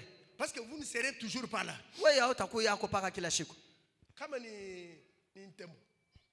Kama yeye ni mshahidi wa Yehova na kile kisaki yake. Vous savez qu'après Jésus, il n'y a pas de prophète. Unajua kisha Yesu hakuna banabii eh? On vous trompe. Eko na ana njoo mafundisho unapatia batoto wewe unako. Parce que vous n'êtes pas là. Wewe unako. Vous aimez plus que Dieu lui-même. Mwe mnapenda kupita na Mungu Vous laissez mwenyewe. les enfants avec un monsieur ou une fille Unaacha batoto na bwana mwa hivi binti mwa hivi. qui prie dans les ici c'est assemblée chrétienne Najot, Yeah, l'église yeah. du Christ sur la terre. Yeye anaombaka mnajot. Et vous n'êtes pas là. Na wewe Et unako. vous et votre Na mari, wewe. vous n'êtes pas là. Na bibi na bwana amunako. Il récupère les enfants. Anakokota watoto anabekarisha hapa. Branham n'est pas prophète. Branham mahubiri ya kuna joti nazi. Nabii Branham laana nabii. On nous a dit qu'on l'avait tamponné. Baritonesha sema bari mkonga. Est-ce qu'un prophète peut mourir comme ça? Eti nabii anaweza kufa vile? Vous n'êtes pas là. Wewe On le répète, on le répète. Beko ne barudirishia ile mafundisho kila siku. Pourquoi? Mbona? Parce que vous avez une légèreté. Juu wewe unabeba bitu kuchongwa bilole. Instruis l'enfant le chemin qu'il doit suivre. Fundisha mtoto njia yake kufuata. Jésus est mort à la croix nu. Yesu alikufa uchi La Bible déclare, Biblia inasema, maudit soit celui qui sera pendu au bois. alaniwe mtu unatatundikwa Dieu kumuti. est souverain. Mungu Il analitawala. peut m'appeler de n'importe quelle manière. Anaweza kuita Il mnamna peut m'appeler lolote. de n'importe quelle manière. Anaweza kukuita Même mnamna par la lolote. maladie, Hata kupitia par magonjwa, l'accident, kupitia ou msiba. par un arrêt cardiaque. Pitia wewe roho inasimama t'appelle. tu anakuita. Mais on va lui donner cet enseignement. Tu n'es pas là. Batamfundisha ile mafundisho mnajota unako. Tu es ministère qui ne lit même pas la Bible. Wewe unapenda dada mwenyewe ashijue kusoma hata Elle Biblia. n'a même pas le souffle pour prier pendant 10 minutes. Yeye hata tu nguvu ya kuomba dakika 10 hana nayo. Chaque fois que tu pars, Kila mara tu unaenda vas la fréquenter. wewe unaenda Tu dis, kumtembelea. omba. Toi prie. Oui, omba. Unaanza kukokotana. Huyu ase omba, Si huyu tu ase lui dis omba. de prier, Kama même pour namweleza manger les biscuits. hata ndio yakula tu Oh, biskuit. Seigneur, je sais. Misemo yenyewe haitoke bien haishikiriki. Et c'est la fille que tu aimes. Njoo bibi ule unapenda. Il y a quelque chose qui ne marche pas. Kuku kintu akiendeke mwei. Les douleurs de l'enfantement. Ile maumivu ya uzazi. Prêché le 24 janvier 65. Ya 24 janvier 1965. Paragraphe 51-52. 51, Ils 52. n'ont pas trouvé un meilleur moyen pour un bébé d'obtenir ce qu'il désire. Amen. Abakupate namna mzuri njoo ya mtoto mchange apate bila kwa navyo lazima. En dehors de la voie pourvue par Dieu pour ça. Amen. Nje tu ya njia Mungu alimtayarisha apate bila Or, kwa zaidi. quand ce petit bébé est né, Wakati mtoto vous anasalikwa, pourriez accrocher une clochette ici à côté de son petit berceau et dire, unaweza kumwekea kangelengele kuberso yake na kusema, mon petit garçon, mwanangu, je suis un théologien. mimi ni kumtu wa majifunzo. J'ai lu des livres sur la manière d'élever un bébé. Mimi soma babibuko mnamna ya kufundisha batoto. Et je t'assure, Na tu es nakuhakikishia un enfant moderne. wewe uko mtoto wa Tu es kizungu. né dans une maison moderne. Wewe unazalikiwa mkizungu nyumba ya Des kizungu. parents modernes. wazazi wa Quand kizungu, tu as faim, kama unashikia ou njaa, que tu as besoin de maman ou de moi, kwenye una lazima na mama au mi baba yako, tu n'as qu'à sonner cette clochette. wende upike hii ngelengele, Ça ne marchera jamais. na mtoto mchanga Le seul habitaendeka. moyen pour lui d'obtenir ce qu'il désire, Amen. Namna pekee ya ule mtoto c'est apate de faida pleurer yake pour l'obtenir. ni jua aliye juu C'est- apate kile konacho lazima. C'est la voie de Dieu. Ndio njia Mungu alimtayarishia ule mtoto. 52. Et c'est par ces moyens-là Nani que kupi- nous obtenons ce que nous désirons. Amen. Ni kupitia ile njia ya kumagoti ndio tunapata vile tuko navyo kwa lazima. C'est en pleurant pour l'obtenir. Ni wakati tunalia kumagoti ndio kuipata. Pleurez. Kulia. N'ayez pas honte. N'ayez pas honte. Mshikwa haya. Dites, Sema j'ai soif de Dieu. na kiwa na Mungu. Que les diacres, Badikoni, les pasteurs, pastori, ou n'importe qui d'autre soit là, hao mtu wowote peu hapa. importe, Hao ingao. hurlez quand même. Wewe lia tu. Que les voisins soient là. Jirani akuyeko. Qu'est-ce que ça change? Itabadilisha nini? Crier. Wewe lalamika. C'est le seul moyen de l'obtenir. Ndio njia pekee Mungu alitayarisha. Jusqu'à ce que vous receviez de l'aide. Dina mpaka pale utapokea C'est ce qu'il msaada. a enseigné quand il était ici sur terre. Ndio kila alifundishwa kwanza alikuwa hapa Vous dunia. savez, Mnajua au sujet du juge unique, mwamuzi ule wa upekee, si vous prenez une clochette, kama unabeba ngelengele vous mettez à côté du bébé, unaweka à pembeni ya côté de mtoto, son lit. pembeni ya Vous kitanda dites, yake. bébé, Sema nous mtoto, ne sommes pas au village ici. hatuna kukijiji Si hapa. nous sommes en ville. Hapa tuko mtown. Pleurer, ce sont les habitudes du village. Kulia ni vitu vya zamani vya Si nous kukijiji. sommes en ville, Hapa tu nous muta. sommes civilisés. Shi tunakuwa na Nous avons isilimu. placé la clochette ici, Tunaweka à kelengele côté de ton lit, pembeni yako huko. à côté de ton berceau. Pembeni ya berso yako. Quand tu auras besoin de maman, Wakati utakuwa si tu lazima na mama. veux téter, Kama unapenda ne unyonye, pleure pas. ushilie. Donne seulement la clochette. Wewe lilisha Et ngengele. maman entendra. Mama Elle atasikia. viendra te donner les gnognos. Atakuwa kukunyonyesha. Frère Branham dit, Ndugu Branham anasema ce bébé-là ne le fera pas. ule mtoto Ce asitaifanyaka. n'est pas la voie pourvue par Dieu. Haiko njoo njia Mungu Pour anatayarisha. Dieu, Njia la Mungu. voie pourvue Njia anatayarisha. pour le bébé, Njia c'est mtoto de pleurer. ni kulia. Quand il va pleurer, Bala talia. maman entendra. Mama tashikia. Elle va venir Atakuya. pour s'occuper du bébé. Njoo angalikie Frère mtoto. Branham dit, Ndugu Branham c'est anasema. le bébé qui pleure beaucoup, Amen. Ni mtoto ule leko qui nalia sana. attire l'attention de Ule la nakokota maman. angalisho ya mama. Si toi tu ne pleures pas, Kama we tu aombe. ne pries pas, Aombe. tu n'attireras pas l'attention Hautakokota de Dieu. angalisho ya Mungu. pour Dieu. Juu ya Mungu. Seigneur, Baba. c'est encore moi. Ni mpaka mie. Oh Dieu, Hey Mungu. je suis fatigué Nachoka. de marcher à pied. Ya kutembea lwa mkulu. Seigneur, Bwana. je suis fatigué Nachoka. avec cette maladie. Na hii magonjwa. Seigneur, Bwana. je suis fatigué Nachoka. d'être un locataire. Ya kuwa mfanyakazi. Seigneur, Bwana. je suis fatigué. Nachoka. Chaque promotion, Kila je dois promotion. reprendre. Inabidi Je suis nianzuru. fatigué. Nachoka. Frère, Ndugu. je suis fatigué Nachoka. de porter les mêmes habits. Ya kuvala mavazi Laissez-moi yao. vous dire, Uniache nielezee. la bénédiction de Dieu Mibaraka ya n'est Mungu. pas liée à votre diplôme. Yeye aiangalie na cheti yako ya masomo. Non. Hapana. Je vous ai déjà posé la question. Licha kumilizaka. John B. Charit, John B. Charit. il avait fini où? Il Alibiisha avait fait masomo. quelle étude? Alifanya masomo gani? Ne regarde pas ces papiers-là. Ushangalie bile. 1, 2. Cha pili. Ne regarde pas au gouvernement. Wewe ushangalie Dieu ne serikali. vous a jamais lié au gouvernement. Mungu asikuunganisha na Oh serikali. non, il n'y a pas de travail. Oh, Oh, hakuna il n'y a kazi. pas de travail. Hakuna kazi. Pendant que tu dis il n'y a pas de travail, Bale wewe unasema il y a kuna des kazi. gens qui payent les véhicules. Kuku bata nauza Quand tu gari. dis il n'y a pas de travail, Bale unasema il y a kuna des gens kazi. qui construisent des Kuku maisons. pengine banajenga. Détournez vos regards du gouvernement. Wewe tosha macho. Regardez à la promesse. Angalia kuadi. Qu'est-ce que Dieu vous a dit? Mungu alikuadia Il nini? vous a dit Alikuelezea. toutes les bénédictions rédemptrices Baraka yote pour hapo basi. lesquelles Jésus était mort Juu ya ile Yesu sont alikufa. à vous. Ni yenu. Lui-même Dieu, Yeye il Mungu. va se débrouiller. Là où il Atanitayarisha. n'y a rien, Bala il kuna mettra kitu. quelque chose. Ataweka hapo. Est-ce que vous le croyez? Eti mnaamini Vous vile? serez la terre Utakuwa kichwa. et non la queue. Haiko mkila. Vous serez en haut Utakuwa et yulu. non en bas. Haiko Mais chini. pour arriver en haut, Juu ya panda. vous devez pleurer. Mnapasha lia. C'est-à-dire, Ni vous kusema. devez prier. Mnapasha kuomba. Amen. D'ailleurs, japo j'aimerais que napenda dans cette ville de Lubumbashi, muitown ya on Lubumbashi parle de certains frères et sœurs d'Abraham. baseme juu ya banduku bengine bamwamina. Si on me dit les gens que à qui Dieu a donné l'argent, Kama kuku batu benye Mungu anapatia hela, il y ait 3 ici, 3 là-bas, kukua tatu huku, que les gens commencent à dire, batu waze mais kusema cette église est bénie. hii kanisa inabarikiwa. 3 frères, 3 sœurs. Banduku batatu, badada Est-ce que vous batatu. les croyez? Est-ce que Nayamini. vous avez la foi? Eti mna imani. Regardez, Angalia. tout ce qui restait, Vyote vilibakia. toutes les bénédictions Mibaraka qui yote restaient, ilibakia.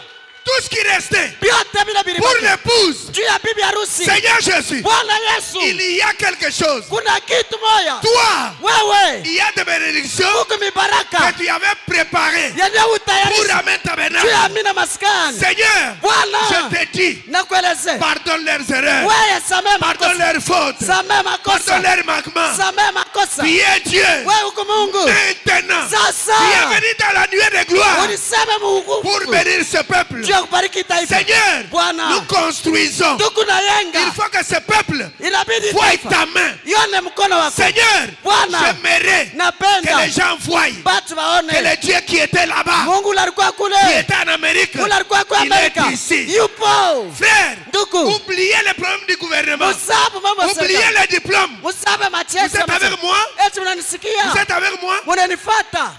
Avant que je dise, Kabla ya mimi kusoma. dites à Dieu quelque chose. Umwelezea Mungu kitu Dites, fulani. Seigneur, Sema Bwana, j'aimerais être le Dieu Bicharite de cette église. napenda ni kwa kaler de Je rua hii soutiendrai kanisa. ton œuvre. Mimi tashikamisha kazi yako. Je soutiendrai ton œuvre. Tashikamisha kazi yako.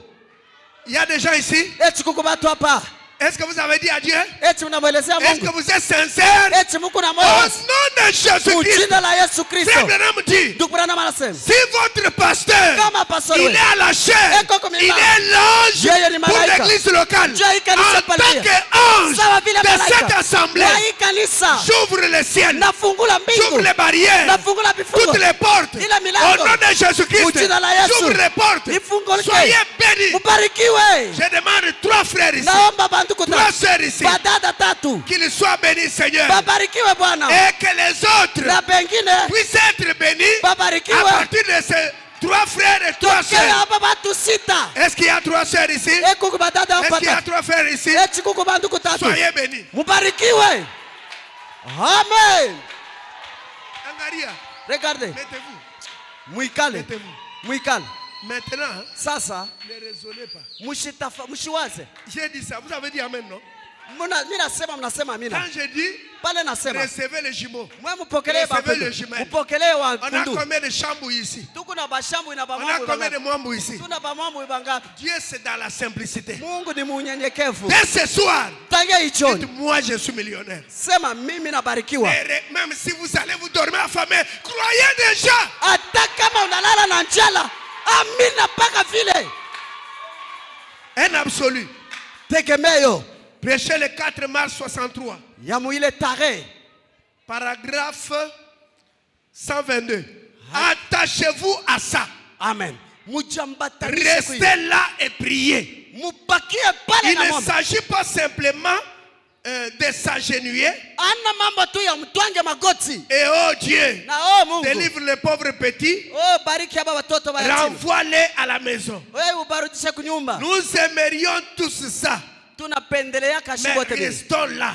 Sasa ule mtoto. Jusqu'à ce que quelque chose se soit produit. Tina paka pale kitu bo kitimilike. Oh! Quand quelque chose se sera produit, Wakati mambo fulani itatimilika. alors cette assurance pourrait descendre parmi cette petite poignée de gens assis dans cette salle. Sasa Ici, ile ce soir. hakikisho inaweza kushuka muhii kunji kidogo ya basi. Il pourrait descendre parmi nous ici même assez de foi Inaweza kushuka hapa juu ya hii kunji ya batu ilikuwa na imani. et de puissance de Dieu. Na ile manguvu Si ya nous Mungu. pouvions prier Kama tunaweza kuomba. jusqu'à exaucement, Tina paka le datetujibu. jusqu'à ce que nous atteignions cette ligne d'arrivée, Tina paka pale tutafikia muile kistari ya kufikia. jusqu'à ce que cet absolu descende. Tina paka pale ile tegemeo Cette même itashuka. colonne de feu qui a été photographiée ici à Houston Tina paka pa hii nguzo la moto yenye barifatula muhusto par hapa. l'appareil photo de Ted Kipperman. Kupitia ile makamputi. Par l'appareil photo de Ted Kipperman. C'est un homme. Oui.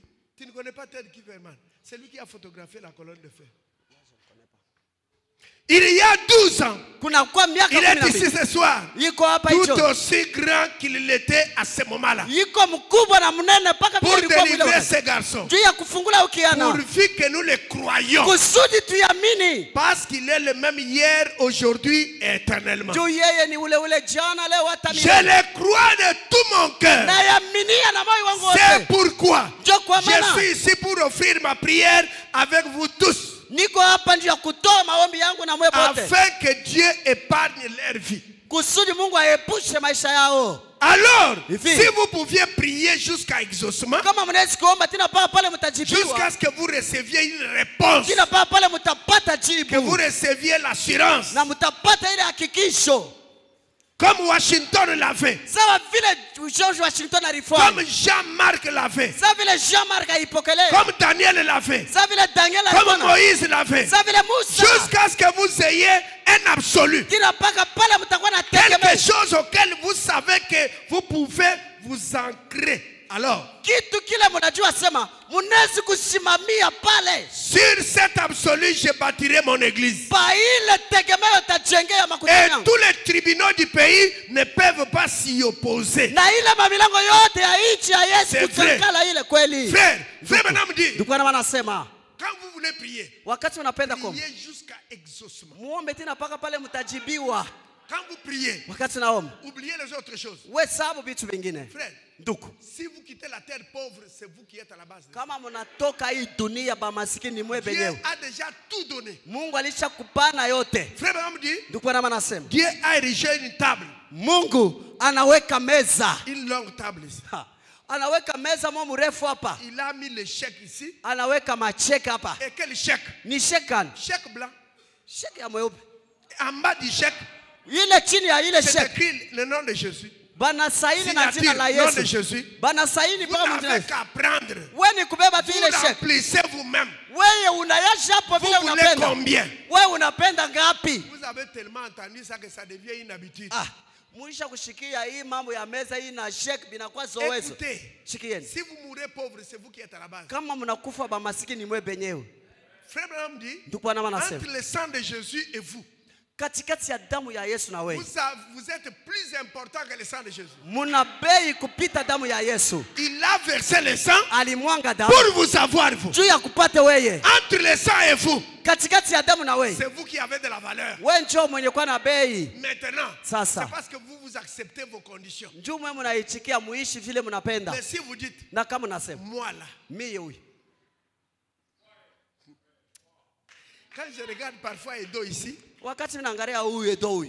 Edo, pardonnez-moi, Edo ici travaillait avec son beau-frère dans le camion. Edo vient me dire, pasteur, mon beau-frère me dit que je l'accompagne.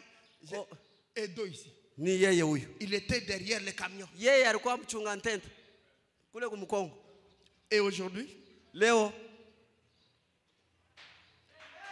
si vous ne voyez pas, et regardez, pour être béni, dites à Dieu, Seigneur, toi qui as béni Edo, bénis-moi aussi. Il le fera. Dieu ne bénit pas les gens parce que Romubaya. Amen. Mungu ashibariki batu parce que vous avez un mauvais cœur. Votre frère est béni. Au lieu de dire, oh Dieu, oh Mungu, toi le Dieu de Branham, toi le Dieu de Elisée Bopé, tu es le Dieu d'Edo, tu as béni Edo, tu peux aussi me bénir, Seigneur. Il le fera. Dites un peu Amen. Attendez, vous ne voulez pas citer Edo, vous voulez citer John Bicharit. Vous connaissez John Bicharit? Vous l'avez déjà vu. C'est comme ça que vous êtes là, au lieu de prendre même le nom d'Edo, au lieu de prendre le nom de John, il vous dit qu'il est Saint John. Mais prenez son nom. Vous ne prendrez pas son nom. Bon, vous donnez aux enfants, aux cox. Vous aimez beaucoup. Les noirs sont comme ça. Et regardez, le frère Steve passe ici. Kamunga huyu. Kamunga huyu. Vous connaissez Sotman? Sasa utabeba njina unapanga mtoto ase Sotman. Ushakumwona Sotman? Sotman. Moi Sotman. Vous connaissez Sotman? Vous l'avez dit. C'est Wenjo mamaki ya Sotman. Mais si vous dites moi Raphaël. Kama unasema mamaki Katata. Ate wetu. Oh, Raphaël Katata. Moi Tengeneze. Moi Tengeneze. Tengeneze. Oyo akufundisha nini kutoka? Oyo anafundisha. Vous connaissez Sotman? Sotman unamjua. Pourquoi pas Kefi? Vous êtes toujours comme ça. Surtout ici c'est David ici. Zaidi kama ni Daudi huyu. Minipanga huyu petit huyu. Huyu kitu. D'ailleurs ana na bibi, ana na nyumba. Célibataire mbalaka paka hivi yako. Poussez à bout. Mwenye kusukuma paka kumwisho. Prêcher le 1er septembre 63. Ya muile tarehe. Maintenant, il va encore 15 minutes. Je lis seulement. Kuna bakia dakika 15. 118. Et le Fils de Dieu, avec le péché du monde sur ses épaules, se rendant à Jérusalem pour être offert en sacrifice pour le monde. Na mwana wa Mungu na zambi ya dunia yote mzima pa mabeka yake. Eko naenda ku Yerusalemu njoo kufia dunia mzima. S'est arrêté sur son chemin. Akasimama njiani mwake. Le désespoir. Bale balikosa tumaini. Un cri de désespoir a arrêté le Fils de Dieu. Amen. Na ile lalamiko ya kosa tumaini kamsimamisha. Celui-ci a dit. Huyu akasema. Que veux-tu que je fasse pour toi? Unapenda nikufanyishie nini? Il a répondu, Seigneur, que je puisse recouvrer ma vie. Macho yangu ifunguke. Jésus lui a dit, Yesu akamtazama, wende, ta foi t'a sauvé. Imani yako inakuokoa. Je ne suis pas un professeur d'histoire. Il est question de Bartimée. Jésus était en train d'aller à Jérusalem. Bartimée a entendu le bruit. Il a demandé, Akaliza, qu'est-ce qui se passe? Oh, c'est Jésus de Nazareth, le prophète de Galilée. Est-ce que tu ne sais pas qu'il est en train de passer ici? Jésus, le prophète. Jésus. Jésus. Frère Abraham dit, on a vu seulement Jésus qui marchait. Beaucoup de gens parlaient. Il y en avait qui disaient prophète, d'autres qui disaient imposteur. Il y avait beaucoup de bruit. Frère Branham dit, là où il y a Jésus, il y a... Là où il y a Jésus, il y a... Les gens parlaient, les gens l'insultaient, les gens critiquaient. À un moment donné, on a vu Jésus s'arrêter. Bon, il s'est arrêté pourquoi?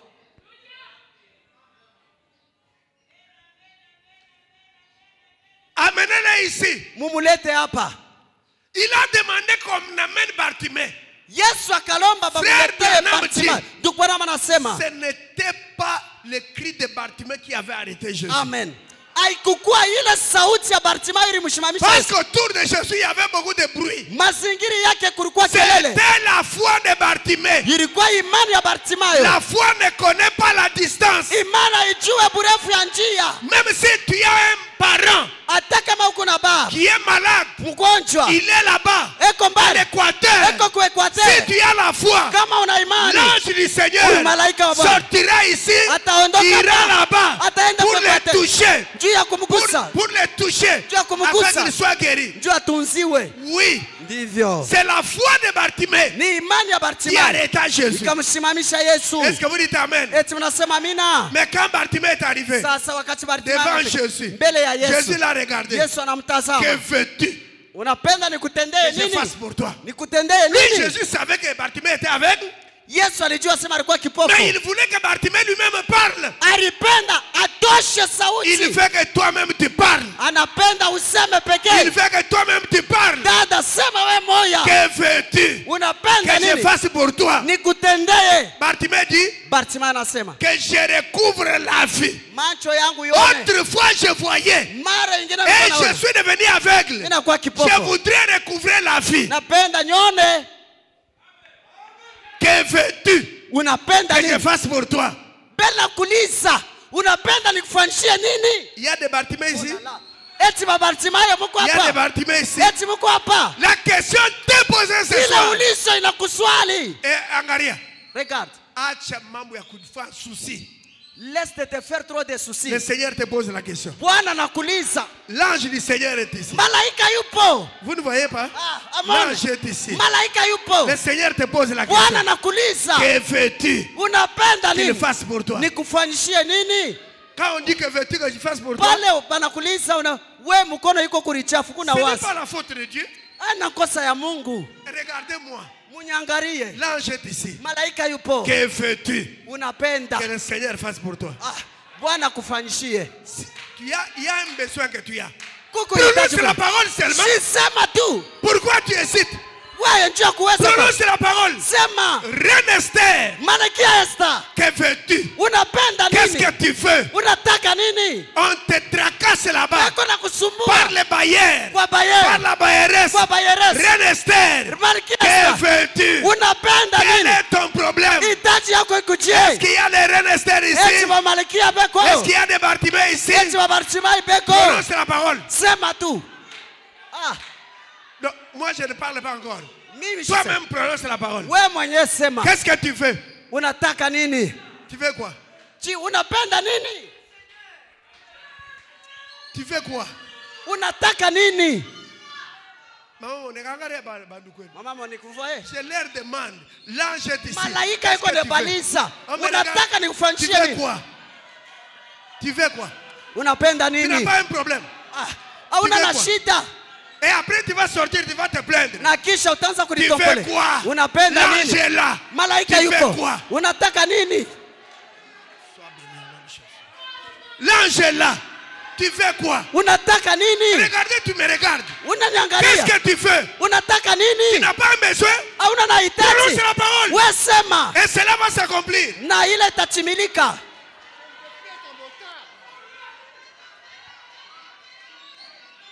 Attendez. Mongojeye. Attendez après culte. Mongojeye. Attendez.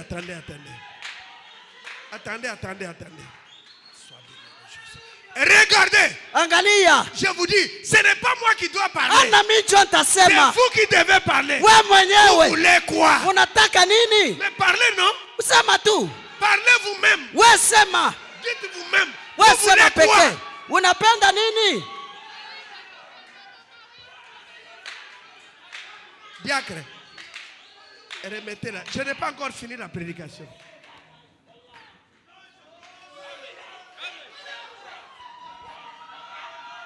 Je n'ai pas encore fini. Retournez d'abord. Soyez bénis. Retournez d'abord. Urudie kwanza.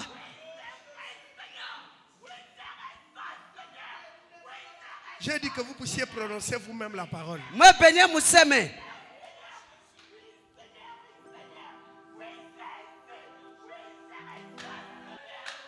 Ok, ça va maintenant. Sasa. Retournez à vos places. Murudie.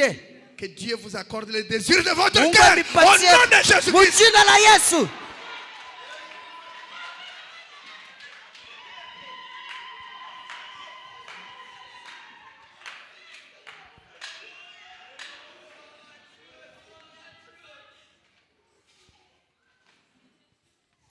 Écoutez sa voix.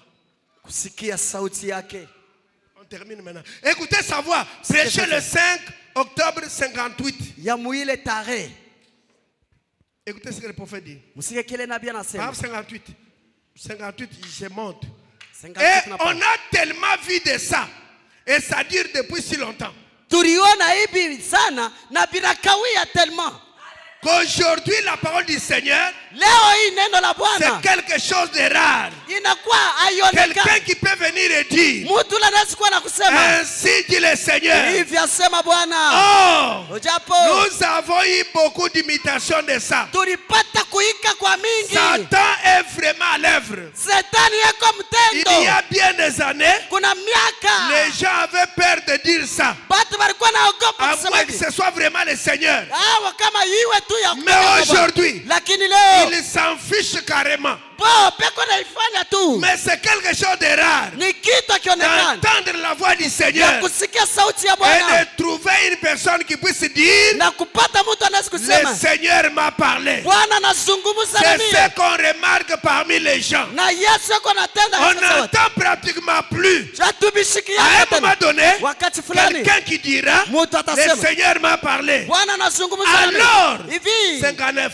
Alors, Hivi. qu'autrefois, mara ijayo les hommes et les femmes priaient toute la nuit. wanamke wanawake walikuwa naomba Leurs busiku. maisons étaient mises en ordre selon le livre du Seigneur. Amen. Manyumba yao ilikuwa utaratibu kufuatana vitabu ya Et Bwana. Dieu avait la première place dans leur foyer. Na Mungu alikuwa nafasi ya kwanza mwa jamaa yao. Voyez-vous, Munasikia? nous laissons passer trop de choses avant le Seigneur. Amen. Tunaepusha vitu vya mingi vya kutokea On kwa ne Bwana. peut pas faire la réunion de prière Hatuwezi kufanya mkusanyiko ya maombi. parce qu'il y a M. Godfrey ce soir. Juu kuku patu walisha kuzembea hii jioni. Il y a M. Godfrey ce soir. Godfrey, c'est un comédien. Kuku patu bakupendele bakufanya On ne michezo. peut pas faire la réunion de prière Hatuwezi kufanya maombi parce ya qu'il y a, nous aimons Suzy ce soir. tunapenda ile Suzi kuona kwa Ou television. quelques idioties déjà Hao vitu vya bubumbafu vya hivi.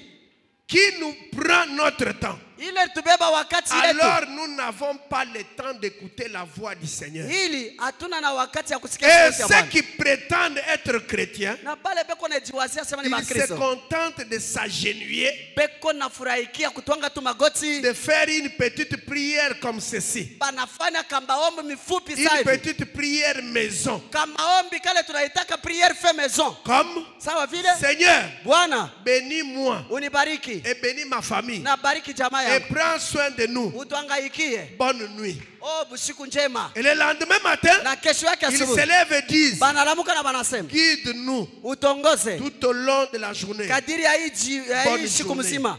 Bonne journée. Siku njema. 61. 61. Nous devons nous attendre au Seigneur. Tunapasha kujongojea kwa Bwana. Voyez-vous, Unasikia? c'est nous qui parlons tout le temps. Nishie pale tunasemaka kila wakati. Nous ne lui donnons pas la possibilité de nous parler à son tour. Atumupatie kwa Mungu wakati na yeye azungumze na shie. Alors que si nous prions Na pale tukiombe et que nous prions jusqu'à ce que notre âme entre dans la présence de Dieu, na tunaomba mukimya kusema nafsi yetu naingia muwepo wa et Mungu. qu'ensuite nous nous détendions et que nous écoutions sa voix. Na tunatulia, tunaongojea tusikie sauti yake. 80.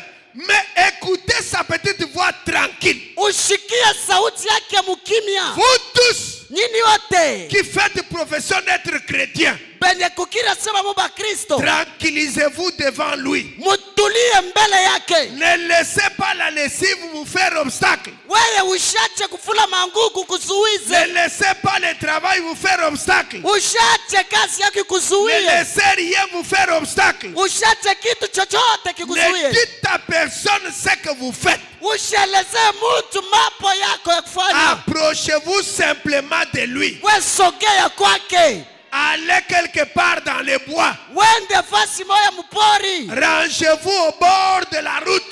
Weye simama pembeni ya barabara. Entrez dans les secrets de votre chambre We ingia muupana muuficho wa et shamba yako. fermez la porte. Funga mlango. Quand les enfants sont à l'école, Wakati watoto weko shuleni La. pale agenouillez-vous. we twanga goti. Vous avez entendu des voix de toutes sortes. Weye utasikia masauti ya aina Partout. yote pahali pote. Mais Lakini agenouillez-vous simplement twanga goti tu. et restez là jusqu'à ce que ces voix se soient tues. Amen. Tulia tina paka pale ile masauti tanyamaza. Et que vous commenciez à vous élever. Na weye anza kupanda mubiwambo vya Ça juu. vous changera. Ça Itakubadilisha. vous transformera. Itakubadilisha. Comme ça a transformé le petit Samuel. Sawa vile ilibadilisha Samuel Ça kidogo. produira un effet sur vous. Itatoa matukio juu yako. À condition que vous le fassiez. Sasa kwa kanuni uifanye. Alors, Hivi ça fera de vous ce que vous devriez être. wewe itakufanya ukuwe kile ulipenda uwe. Ça fera de vous le genre de chrétien que vous devez être. Itakufanya ukuwe Mkristo vile ulipasha kuwa. 81. 81. Maintenant, Sasa quittons cette époque moderne tutoke muhii wakati ya kizungu pour nous reporter à une époque passée. juu tuangalie kopele mu wakati lishapita. Reportons-nous au passé, Turudie mu wakati ya zamani, au temps le plus reculé. wakati lisharudia. La voix de Dieu a été adressée à des hommes de tous les milliers. Amen.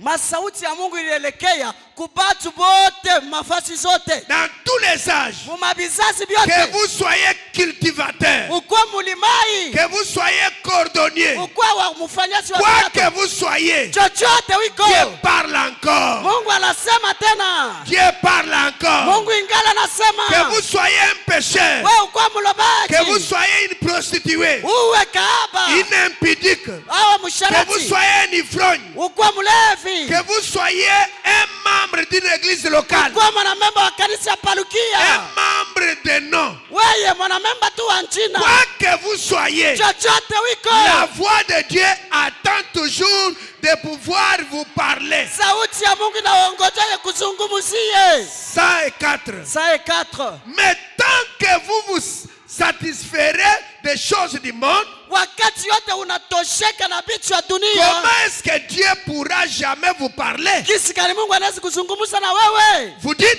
Unasema, écoutez, sikie, vous dites, munasema Dieu ne m'a jamais parlé. Mungu bado zungumza na mimi. Pourquoi? Mbona? Il le veut. Anaifanyaka. Mais vous êtes trop remplis de choses du monde. Kwa lakini umshike njoo unajia na vitu ya C'est dunia. là le problème chez nous. Njoo shida kwetu. Aujourd'hui, Leo nous occupons tout notre temps aux choses du monde. tunaelekea wakati yetu Et au yote plaisir du monde. mu mapendelevu ya Et nous dunia. ne consacrons aucun temps à Dieu, c'est vrai. Atutowe wakati yetu kwa Mungu, ni kweli. C'est nous qui parlons.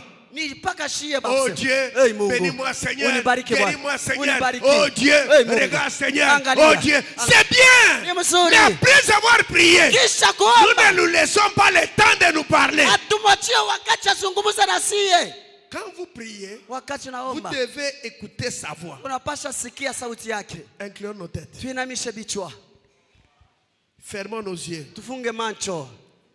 Dieu peut te dire quelque chose. Eti Mungu anaweza kukusemezea kitu.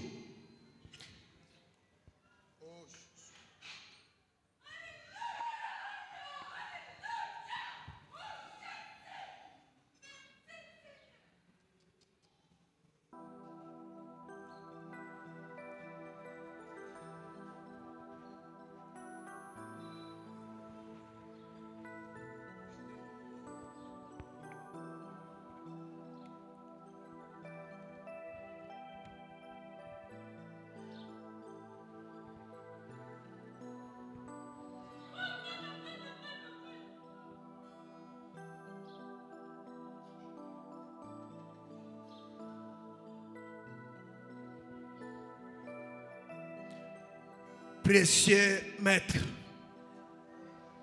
je lis ta parole. Ton serviteur William Branham nous a appris que c'est nous toujours qui parlons à toi. Mais nous ne te donnons pas le temps de nous répondre. Mon Père, ce soir, je crois que toi, Dieu, tu parles encore. C'est ce que je viens de lire. Ton serviteur Branham dit que toi, Dieu, tu parles encore. Tu connais les problèmes de mon frère. Tu connais les projets de ma soeur. Tu connais les projets de mon frère. Tu connais les problèmes qui tourmentent mon frère. Tu connais les problèmes qui tourmentent ma soeur. Seigneur, parfois, il n'arrive pas à exprimer cela.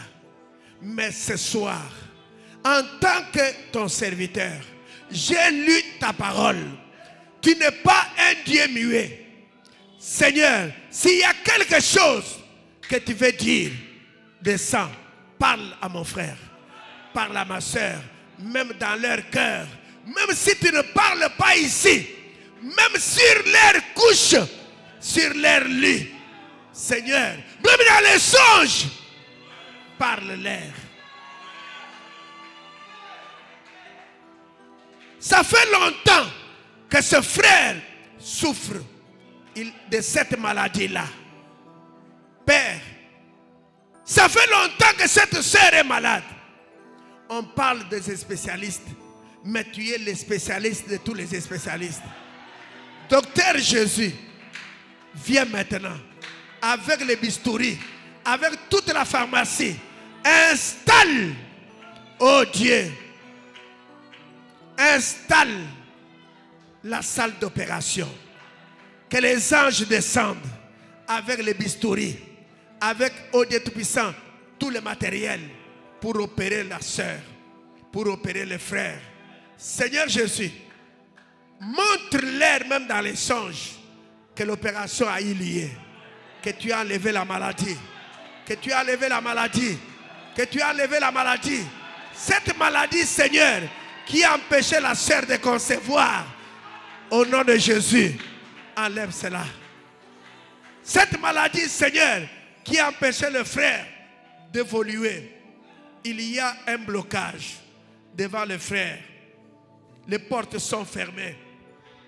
Frère Branham dit, il y a la clé passe-partout. C'est le nom de Jésus. J'ouvre toutes les portes devant les frères, devant les sœurs. Que ces hommes ici entrent même dans des bureaux où ils ne pouvaient pas entrer. Que ces femmes ici entrent même dans des bureaux où elles ne pouvaient pas entrer. Seigneur, je réclame la connexion avec les grands de cette ville. Je réclame la connexion avec les grands de ce pays. Fais en sorte que, Seigneur, que ces frères soient connectés aux grands de ce pays. Que ces sœurs soient connectées aux grands de ce pays. Père, tout ce qui était difficile, ce soir c'est facile. Les bénédictions sont là pour ces hommes et pour ces femmes. Père, je te demande, mon Seigneur, avant la dédicace, j'aimerais que ces hommes et ces femmes soient des bailleurs, soient des bailleresses, qu'ils aient des parcelles, qu'ils construisent des grandes maisons. Seigneur, qu'il y ait des types, des voitures, que les gens achètent même des wowo. Seigneur, qu'il y ait des hommes qui auront des sociétés de transport. Pendant la dédicace, qu'ils commencent à transporter les visiteurs. Oh notre Dieu, éloigne la maladie de leur maison. Éloigne, Seigneur, les accidents de leur maison. Que leurs enfants soient protégés. Que leurs maris soient protégés. Que leurs épouses soient protégés. Seigneur, que ta main puissante touche chaque homme que je n'ai pas touché. J'ai touché quelques personnes, mais ceux qui n'ont pas été touchés, que ta main à toi les touche. Que ta main les touche. Que ta main les touche ce soir. Seigneur, que ta main les touche. Que les chaînes tombent. Que la pauvreté tombe. Que la misère tombe. Que la maladie héréditaire s'en aille. Que la misère s'en aille. Que la joie du salut. Que les bénédictions rédemptrices. Que les voitures. Que les maisons. Que les véhicules. Que les voyages. Seigneur, fais que ces gens puissent commencer à voyager. Aller même en Chine, à Dubaï, en Amérique, en Turquie. Oh notre Dieu, que ces femmes deviennent de grandes commerçantes. Seigneur Jésus-Christ, donne-leur la foi. Il y en a qui pensent que c'est comme d'habitude. Non Seigneur, donne-leur la foi ce soir. Que ces sœurs croient que ce soir c'est un soir différent. Que ces frères croient que ce soir c'est un soir différent. Père, il y en a qui n'ont même pas de passeport. Je vous donne les passeports au nom de Jésus. Seigneur, il y en a qui ne savent même pas par où commencer. Recevez l'argent et payez les passeports. Payez les passeports. Gardez à la maison. Dieu va ouvrir les chemins. Il a déjà ouvert les chemins. Vous allez voyager. Vous allez en Turquie. Vous allez à Dubaï. Vous allez en Chine. Vous irez même en Inde. Pourquoi pas en Europe? Recevez les passeports. Recevez les voyages. Soyez en bonne santé. Soyez bénis. Soyez élevés. Soyez guéris. Que le Dieu de Branham, que le Dieu que je sers, puisse devenir votre Dieu.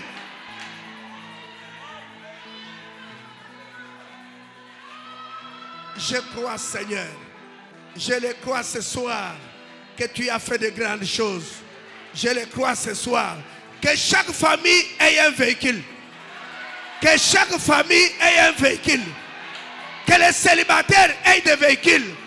À la dédicace, Seigneur, que chaque personne ait son véhicule.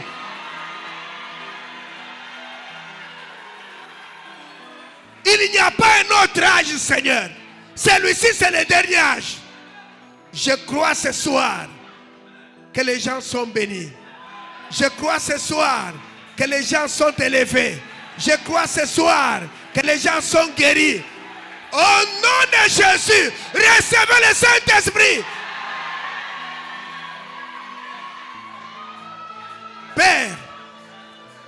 Père, si tu m'as appelé au ministère, je te prie ce soir, j'aimerais voir ces hommes et ces femmes avoir de gros moyens. Seigneur, si tu m'as appelé au ministère, je ne veux pas voir les gens en train de se plaindre. Je ne veux plus voir les gens, Seigneur, qui marchent à pied. Mon Père, je sais que toi tu ne donnes que par la foi. S'il y a même 15 personnes ce soir ici qui ont la foi, donne-leur de véhicule. J'ouvre la porte des voyages. J'ouvre la porte des affaires. C'est dans les affaires boîtes. Que ça soit la résurrection. Toi qui avais donné la vie au petit Jean, qui était mort dans les seins d'Élisabeth, que les affaires de mon frère ressuscitent ce soir. Que les affaires de ma soeur ressuscitent ce soir. Que leur commerce ressuscite ce soir. Oh Dieu de Branham. Que ceux qui sont étudiants et étudiantes, Seigneur, que ceux qui ont présenté même les examens d'État, je leur donne le diplôme d'État ce soir. Au nom de Jésus. Père, qu'il y ait des distinctions dans cette église. Qu'il y ait des directeurs dans cette église. Que nous ayons des avocats, des magistrats, des directeurs, des entreprises dans cette église. Seigneur, enlève la pauvreté de ces lieux. Enlève la misère de ces lieux. Enlève le chômage de ces lieux. Enlève les pertes d'argent de ces lieux. Donne la foi à ce peuple. Recevez la foi. Recevez la foi. La foi c'est un don. Recevez la foi ce soir. Recevez les mariages ce soir. Recevez les mariages ce soir. Recevez la distinction ce soir. Recevez les habits. Recevez les chaussures. Recevez la guérison. Recevez le Saint-Esprit. Recevez la joie du salut. Recevez la vie de prière. Soyez bénis ce soir. Soyez élevés ce soir. Que les chaînes qui vous liez puissent tomber ce soir. L'ange du Seigneur est ici. L'ange est ici. L'ange est là. L'ange est là. Soyez bénis ce soir. Soyez délivrés ce soir. Soyez guéris ce soir. Soyez élevés ce soir. L'ange du Seigneur est là.